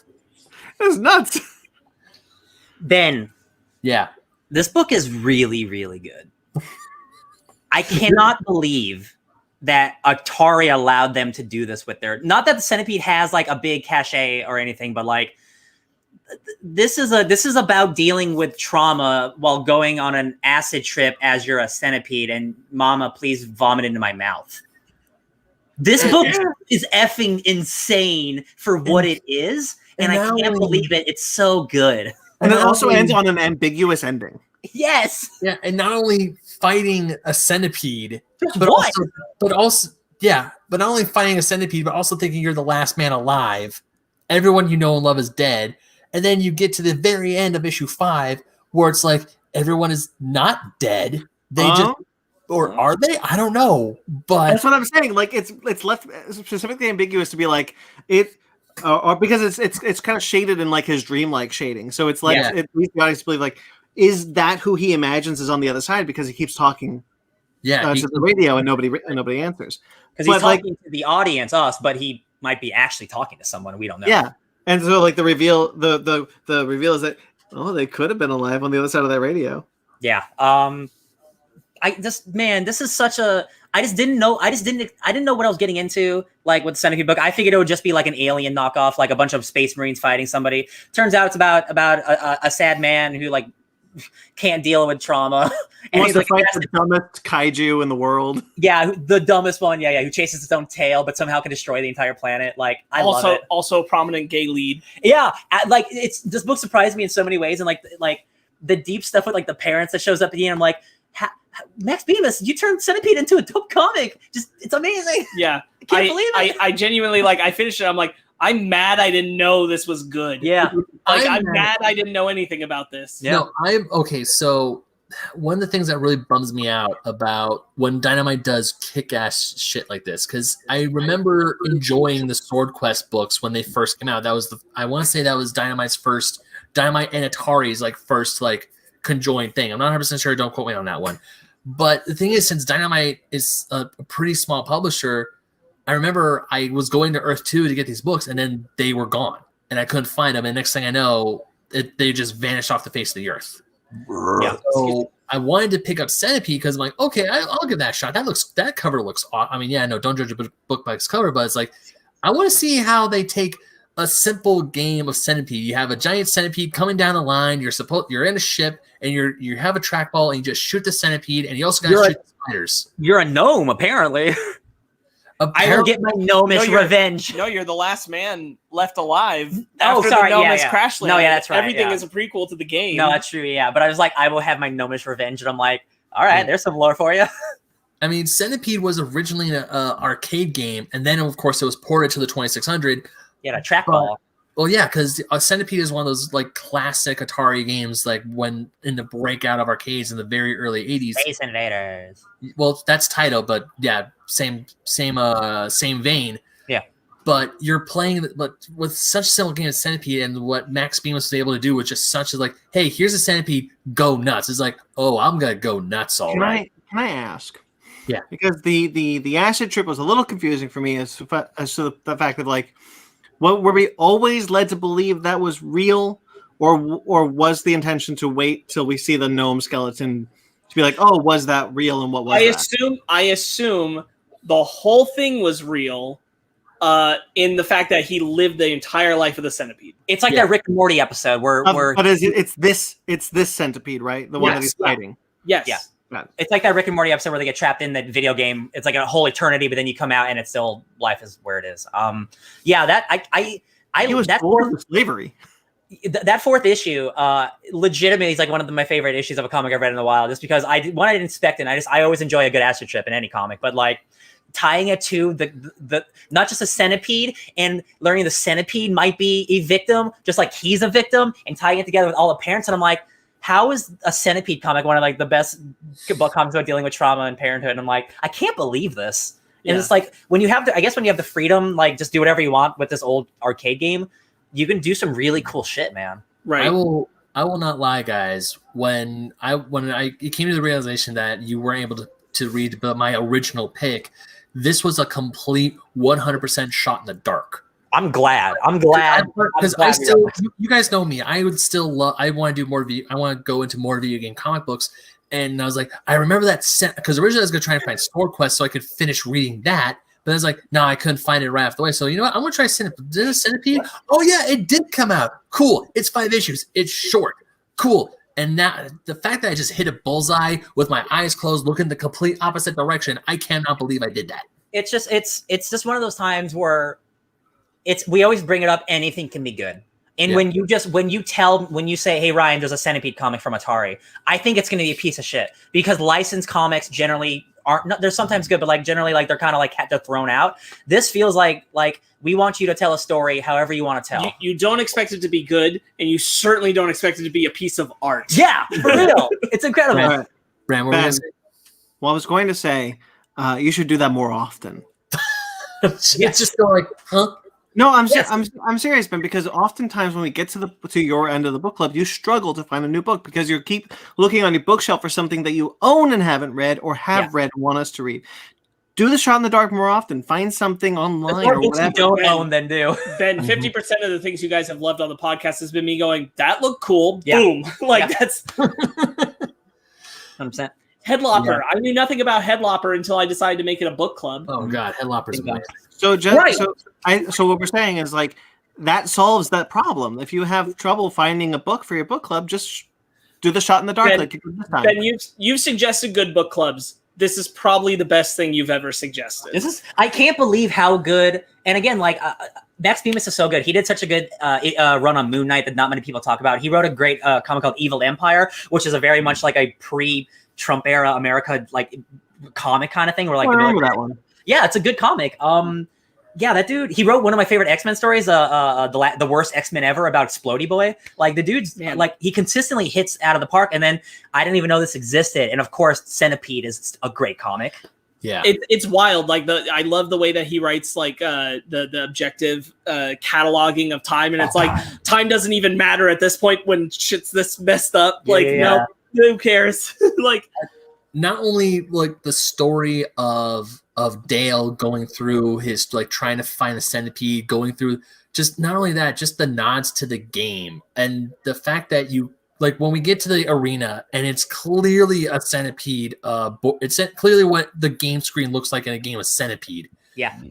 Just all like he's like, oh, I have to kill these spiders too. Fine, because you do have to kill the jumping spiders in the game and the mushrooms that like help the centipede get its way down. You have to like, there's like they're there. all like the little bits and pieces that you know from the game are in the book. I really love that there's a panel where the centipede is throwing the spiders. Mm-hmm. And then throwing them. And then I think the guy's Dale, his name. He's like, we're throwing spiders now? Have we sunk this low, Centipede? Like having like this drama fight with his arch villain. Man, like it's so sad because again, like while he's having this acid trip, he learns that maybe this centipede was sent down here to create more centipedes, almost like a victim. And then when he has to kill the centipede, you see the baby's eyes open in her belly before she dies. That is some sad shit I never expected to feel or care about. Why do I care about this baby centipede? Like, this is a good comic. I love the part in issue 3 where like he's done all of the attempts, some of those attempts like really crazy, like mounting the spiders and things like that. And then it gets down to like it's just hurling spiders. He's like, what? This is what we've come to. Like the fruitless war. And the centipede's just like, and it goes away. I also love how like all his schemes, because I one of the other things I love is that it's not on Earth, but they got transmissions from Earth, and he's like, oh, I love stuff from Earth. Like he named one of his plans after a famous baseball player, Jose Canseco. He's like, this is the Jose Canseco, or he's like, or he's trying to do all this. I really love how the first thing you were like Jose Canseco, when the whole point is that he was inspired by the hero's journey. Mm-hmm. And that like comes up all the time, but you're like laser focused in on like, oh, Jose Canseco. I like that. It's like, again, it's like not on Earth. He lives on a planet called like Styrek, and he's a Styrekian. Yeah. Like that's just cool. And they imported Earth's culture, and like he's like obsessed with it. I love how he talks about his gods. Like there's like unlimited gods, and they all just hate us. And they all like, but like all the gods balance each other out. So like you can pray to all the different ones, and it doesn't matter because they're all real. And I'm like, that's a cool idea of religion too. I love it. Well, so Grayson's still here with us, and he straight up said, I was thinking of the other centipede, like the movie The South Park thing. So thank you for clearing that up. The human centipede, very different. Not that one. Ben. What? Told you not to interfere with me. Oh, sorry. Damn, look at that. Well, I saw it, and I think it's comic rules. It's my stream, damn it. Mine. Yeah, I thought this was really, really cool. What did you guys take away from the ending? Because I have ideas. I had to look at it 3 times. Okay, better question. Hold on. How come there are 2 Dales when he starts the acid trip? I thought that was him looking at himself. Like they're like it's like basically like him. He's looking at a version of himself. I thought that too, but why does one not have glasses? Because it's like the perfect version of himself. I don't know. Yeah. I don't know. So I pondered for a little while if not that his history is fictionalized, I don't think that, but if Lucas and Dale, that last conversation between them was switched. Oh. And that was and because they're like calling out to him like, you had to go be the hero, you can come home, you can come back, like you're obsessed with this. Yeah. Because we see like this image of him with a gun and the centipede out there. Like it's not something that happened in the comic. Like it feels like he's been hunting for a long time. Man. I wasn't sure what the read there was, and I'm like, are they actually calling out for him and he's just like so lost in it? That might be it. Yeah, he's like so focused on what he thinks his priority. And he's turned that last conversation like into what was said to him. Yeah. But it's not like it's what he said back, and he's haunted by that and that like misremembering way. it. Yeah. But all the stuff with his parents is consistent. Yeah. He's like a dude like trapped in this trauma, and like he might be just so consumed by it that the people are there, but they're not really there to him. Yeah, that's a good read. It's a very sad read. Yeah, like there are survivors on Earth. Yeah, and he thinks that it isn't real, and he has to go through this journey. Yeah, mm-hmm. And that was the tragic read that I got. That like what they were trying to tell us was that the Lucas and Dale conversation was reversed. Yeah. Crazy as Centipede comic makes you think like that. I love it. I love it. My read was that they were not real, and that's what he was imagining, and which is why he leaves Earth ultimately. Yeah, I thought that would have been it too. Not Earth, but I get what you mean. Whatever it's called. Yeah. But I questioned why some of those images were black and white, like they were in the past. Sure. Mm-hmm. And that's where I'm like, but they look made up. But I think that's supposed to be telling us that that's the truth. Mm-hmm. Because we're hearing that radio message, and I don't think that's what he's imagining. Not that I don't think there is a right answer. I think it's ambiguous. I just wanted to know. Purpose. Yes, exactly. I don't think there is a right answer. I just want to know what you guys thought. It's the spinning top. My read was that Dale was so consumed by what his dad thought of him, because one of the things that tipped me off that obviously he talks about how him and his dad have a rocky relationship, how he was more inclined to make believe and imaginary things, whereas his dad was like very, no, you have to do it this way. And then when he tells his mom that, hey, I'm gay and I think Lucas is the love of my life, she's like, don't tell your dad. God, you brought that up, and she has that great line where she's like, I'm in the long run, I'm so sorry that I love him so much. I love him so damn much. Yeah, that you couldn't leave him, or that this has to be on you because I love him so damn much. And I'm like, that's so real. That's too good for a Centipede comic. So the thing is, to kind of back up my read, Dale talks about with his mom that and it's also hinted at in the Centipede Acid thing, that he's afraid of becoming his father. Yeah. Mm-hmm. And I think that's the thing, is like, if you reverse that Dale and Lucas conversation, he felt like he had to go prove himself. Yeah. Yeah, that's he had to be what his dad always wanted him to be. So that's why I think that the ending thing is them radioing him is real. Yeah. Because he went off to go be that thing that his dad was always pushing on him, pressuring him to become, and he felt like he had to prove that by killing the Centipede. Good Lord. That's And exactly I think that's what I the thought tragedy too. of it. But he psyched himself out of it. That's not the story. Yeah. That's not the narrative. The tragedy is that he thinks I never became that, but he is that. He is that right now.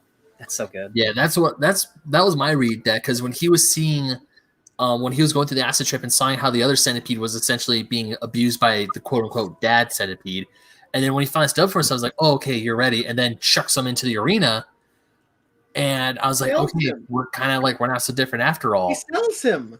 Yeah, the dad sells him for he sold his child for meat, which is essentially that was so weird to me. Yeah, that's bad. That's bad, Dad. It is bad. God, just like, because my read when we got to the last page of issue 5 and you see the transmissions, because I was also curious about the coloring, because the coloring they're grayed out, so I would only, and we see Lucas' phone ringing. Well, I want to say it was an earlier part of Dale on like recording himself or fixing the radio or whatever.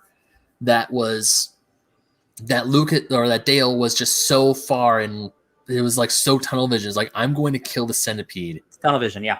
And because he forgets that Dale or that Lucas and everyone else is still alive somewhere, but he's like, I'm going to do this because I'm going to do this. And then he thinks he has to prove himself. Yeah. Yeah. Okay, this is gonna sound really weird, but let me go on this little tangent. It reminds me of arc in One Piece. There are these two giants on the island of the Grand Line, where these two giants, they go to this island and they both kill these giant monsters, and they're having drinks and they're having a good time, when this one little girl pops up and she says, which one is bigger? And for 100 plus, she's talking about the kills. This is a PG-13, Ben. Oh my! She's talking about the kills. Oh my stars! For over 100 some years, these two giants, they're friends, but they also fight each other at the sound of a volcano, and they completely forgot why they were fighting in the first place. So I feel it's one of those things that Dale is just so engrossed in the fight with the centipede, he forgets why he's there, and all other signs of the outside world telling him, you've done the thing, you can come home. Yeah, he just, got it. I'm done. That's it. Yeah, you got it. And I think that's absolutely what it is. And in doing that, he has convinced himself, because he cannot allow himself to acknowledge that he has become his father. Yeah, that last conversation between him and Lucas was opposite, and he abandoned them, and they all died, and he's just the last survivor because of his cowardice in not becoming his father, but not because he's doing what he's actually doing. Turn this into a movie. It's crazy. It's crazy how much you can get these different takes on it. What a comic! It still boggles my mind that Max Bemis was able to take that from a super simple concept game from the early 80s. Well, you can put whatever spin you want on it, because there is no story. There really isn't. No, you have freedom. If I can remember correctly, the only time when an arcade game had a quote unquote story was Donkey Kong. This is pretty much, I think, now our new hard line on, like, whenever we say anything can be good, Centipede. We mean the Atari Centipede comic. Yeah. And everyone will go, what? And it's like, nah, man. You don't even know. I literally didn't know this existed. Yeah, so same. it's amazing. I can't believe it. I just remember seeing an advertisement for it in a book that I think I still have. I probably don't. I must have like culled it with someone else because it was an incomplete set. But now it's like, what other crazy shit has Atari let Dynamite do? And I kind of want to find them out. So the thing is, like Ryan and I were kind of discussing it. I'm like, there's no way they're all gems like this. Yeah, no way. There's no way they're all gems like this, and we didn't hear about it. This has to be like 1 or 2 diamonds in the rough. Unless Max wrote them all, then I'm like, give me them all. I mean, I'll Google it after the show, but I'm curious, and I really hope that these came out in trades because I kind of want this on my shelf. I can tell you right now that the Centipede trade is available. I already looked it up today because I'm like, I'm going to have this on my shelf. This is crazy good. The art is great. We didn't really talk about the art a lot. Art is incredible. Yeah. Art is gorgeous. And just the design of the Centipede itself, it's completely different from what you see on the art on the side of the video game cabinet. But it's like, you look, it's like, nah, that's a freaking Centipede right there. Big boy. Yeah. All right. Anything else you want to add? Or no, this was awesome. Legitimately one of the biggest surprises reading a comic that I've ever had. From like expectations to reality. Like, check out Centipede, you guys. I still can't believe I'm saying it's like, yo, this Centipede comic is awesome. It's like Centipede, like what is like the Atari game Centipede, and you would think that saying Atari Centipede good, you would be like, game, yes, comic. Are you sure about that? Pirates of the Caribbean. It was a theme park turned into a mature pirate movie. There you go. Bing bong. Yeah. Poe Dameron. He wasn't a character, and then he was. Bing bong. Okay. Jar Jar Binks turned into the clown. Oh, he's going home. Ryan, do you have a book for us? Oh, sure, got a book club for you, Brandon. So we talking about a Mr. Agent Jimmy Woo because he's on the WandaVision. Jimmy Woo was an Ant-Man and the Wasp, but Jimmy Woo is not in the comic that I'm going to talk about. But I just want to talk about Ant-Man. So we're going to read an Ant-Man comic. In 2015, they relaunched Ant-Man with Nick Spencer. So we are going to read the 1 volume before it got relaunched before Secret Wars. So it's 1 through 5, and it's the annual. And then there's the one-shot Ant-Man Last Days of Earth, which is the Secret Wars one-shot. So there's 7 comics in total. So it's the 5 issues, annual, Secret Wars tie-in. Spoilers, I read it this week. It's awesome. I can't wait for you guys to read it. Taskmaster's in it. I love it. It's great. Nick Spencer is one of the best comedians Marvel has. He's great. All right. So stay tuned for that. All right. Next week, we're also going to be doing Space Sweepers, the new Netflix live-action sci-fi film. Guardians of the Trashmen. Right. If you guys are watching this live stream, hey, did you know that we've got other stuff on this channel? We got a lot of stuff. If you click the like button and you subscribe to this channel, you can get access to you can get access anyway. You can get Fake Nerds Watch, which is our after show where we talk about currently WandaVision, going that episode by episode. We've got a ton of other things. So if you're rewatching a show, maybe we got a Fake Nerds Watch of it. Go check it out. Bing bong. We got Basement Arcade and the new show, Basement Arcade Pause Menu, which currently has out the Spider-Man PlayStation 4 video game review. Retro review. Best part, new episode coming out soon. Wee-hoo. And then we have the Fake Nerd Book Club, and that is back with a new episode. Little Char and the gang. All of these are in the description below. Mag, you're here. Look at you sneaking in here. He literally did, because there was only one person watching, which was Grayson. Thanks, so I got you, Mag. I see your stick. Hey, he said good night. Appreciate it. He did. Right, Little Child of the Gang. That is all of those are in the description below. Of course, you can also check out, hey, the outdoor dining is a thing, so we'll never get out of this pandemic. So we have our Fake Nerd Podcast masks. Check them out. It's good deal. Wear them. Hey, we might start wearing 2 masks for double safety, so get another mask. Yeah, we don't have that many. So maybe we get another mask in the same shop, though. There you go. Podcast. But those links are in the description below.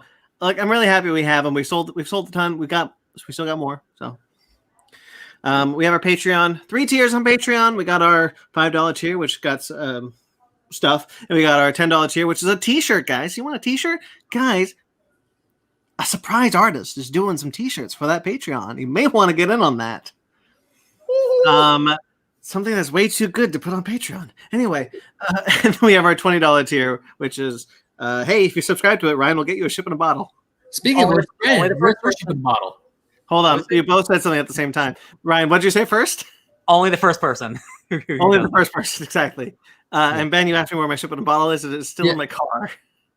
Still in your car. Oh. There's a lot of things that are still in my car right now. This office is clean for a reason. Okay.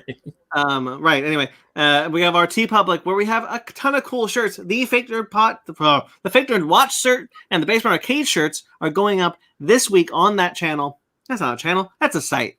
But you can check out all those. Link in the description below. We got a lot of cool shirts there, guys. We just put up. Well, right. I'd rather be a fake nerd than a true fan. That's up there now. It's true. Hang on. Grayson Live says no glove, no love. Oh wait, wrong saying. I mean, you're not wrong. You ain't wrong. Right. And of course, you can find all these things on our website at www.fakenerdpodcast.com. That's just our landing page for everything. You'll never see news on that. But you will see a review of Ready Player 2, sorry. It's okay. It's okay. Yeah, Ready Player 2 is up there. And what else do I have? Oh, yeah, my reaction to Sephiroth. Yes, those are the description below. I've got a blog there. We've all got blogs there. Things go up whenever they go up. Guys, thank you to everyone who listens. Thank you to everyone who watched this live stream. Thank you to everyone who watches the video afterwards. Greatly appreciate all your support. If you don't support us financially, that's perfectly fine. Hey, it's hard right now. But just by watching this, listening to this, that is helping us incrementally. Now, if you could just review us on iTunes. Thank you to Jeremy Vellucci for our themes. You're going to be hearing so many themes from Jeremy Vellucci because we got so many new intros designed by Sparks over here and music by Jeremy on all of our new videos. That's awesome. I'm super excited with how they turned out, and I think they look cool. Oh, yeah. So thank you to him. You can find him at Jeremy Vellucci Keyboards. I'm sorry. That was fast. Jeremy Vellucci Keyboards. I was getting ready for a burp. I saw it. I felt it. So he also does a podcast called Suburban Proctologist. You can find that on iTunes. Also, Facebook.com/Suburban Proctologist Official. Instagram at Subproc Podcast. Really funny show. More coming soon. Thank you to Mike Matola. Mike is quickly becoming one of my favorite people of all time. Oh, yeah. He drew this awesome logo right here. I revisited our first 3 trivia challenges, including the Jurassic Park one, where Ben kept blurting out the answers, and that is still so much fun to listen to. I love it. That's still lost. So you can watch you can find all those on our feed if you guys want to go back and listen to those trivia challenges. They're a lot of fun. Maybe a new one coming soon, guys. And also, you can watch last year 2019 Zelly Comic Con panel. That's up on our YouTube page right now. 2 years ago, Ben. 2 years ago. Oh my God. One of the greatest days of my life. Yeah. You can find, but yes, he does our logos. Most specifically, they're Miscellaneous, Fake Nerd Podcast, and Fake Nerd Book Club. That's the other one. He does our logos there, and they're beautiful and they're great. And maybe he's got some other stuff coming, merchandise wise. But you can find him at Mike Matola on Instagram and Twitter. Cool. You can find us on Twitter, Instagram, Facebook, all at Fake Nerd Podcast, fakenerdguys@gmail.com. If you'd like to get in touch with us personally, I'm at BT McClure on Instagram and Twitter. Ben? You can find me, I guess, going into the Atari mines to find more diamonds in the rough at BenMaggot27 on Instagram and Twitter. And also, like I said at the very beginning of the show, I write for old school. Blah, that was a mouthful. My goodness, I'm either starving or hungry or tired. Doesn't matter. I hate my brain right now. Ben, just go. I also write for oldschoolgamermagazine.com. A new article is going to be coming up this week. Sparks. You can find me trying to catch up on some reading at Sparks Witty on Instagram and Twitter, SPARKZ Witty. Ryan. DJ Tony Snark everywhere. Subscribe to us on iTunes, Stitcher, Google Play, TuneIn, Spotify, iHeartRadio, Amazon Music and Podcast, now Pandora. Rate and review wherever you get us. We greatly appreciate it. Helps a lot. We love the reviews, guys. Not enough reviews. All right. Till next time you see us, stay fake nerds. I will.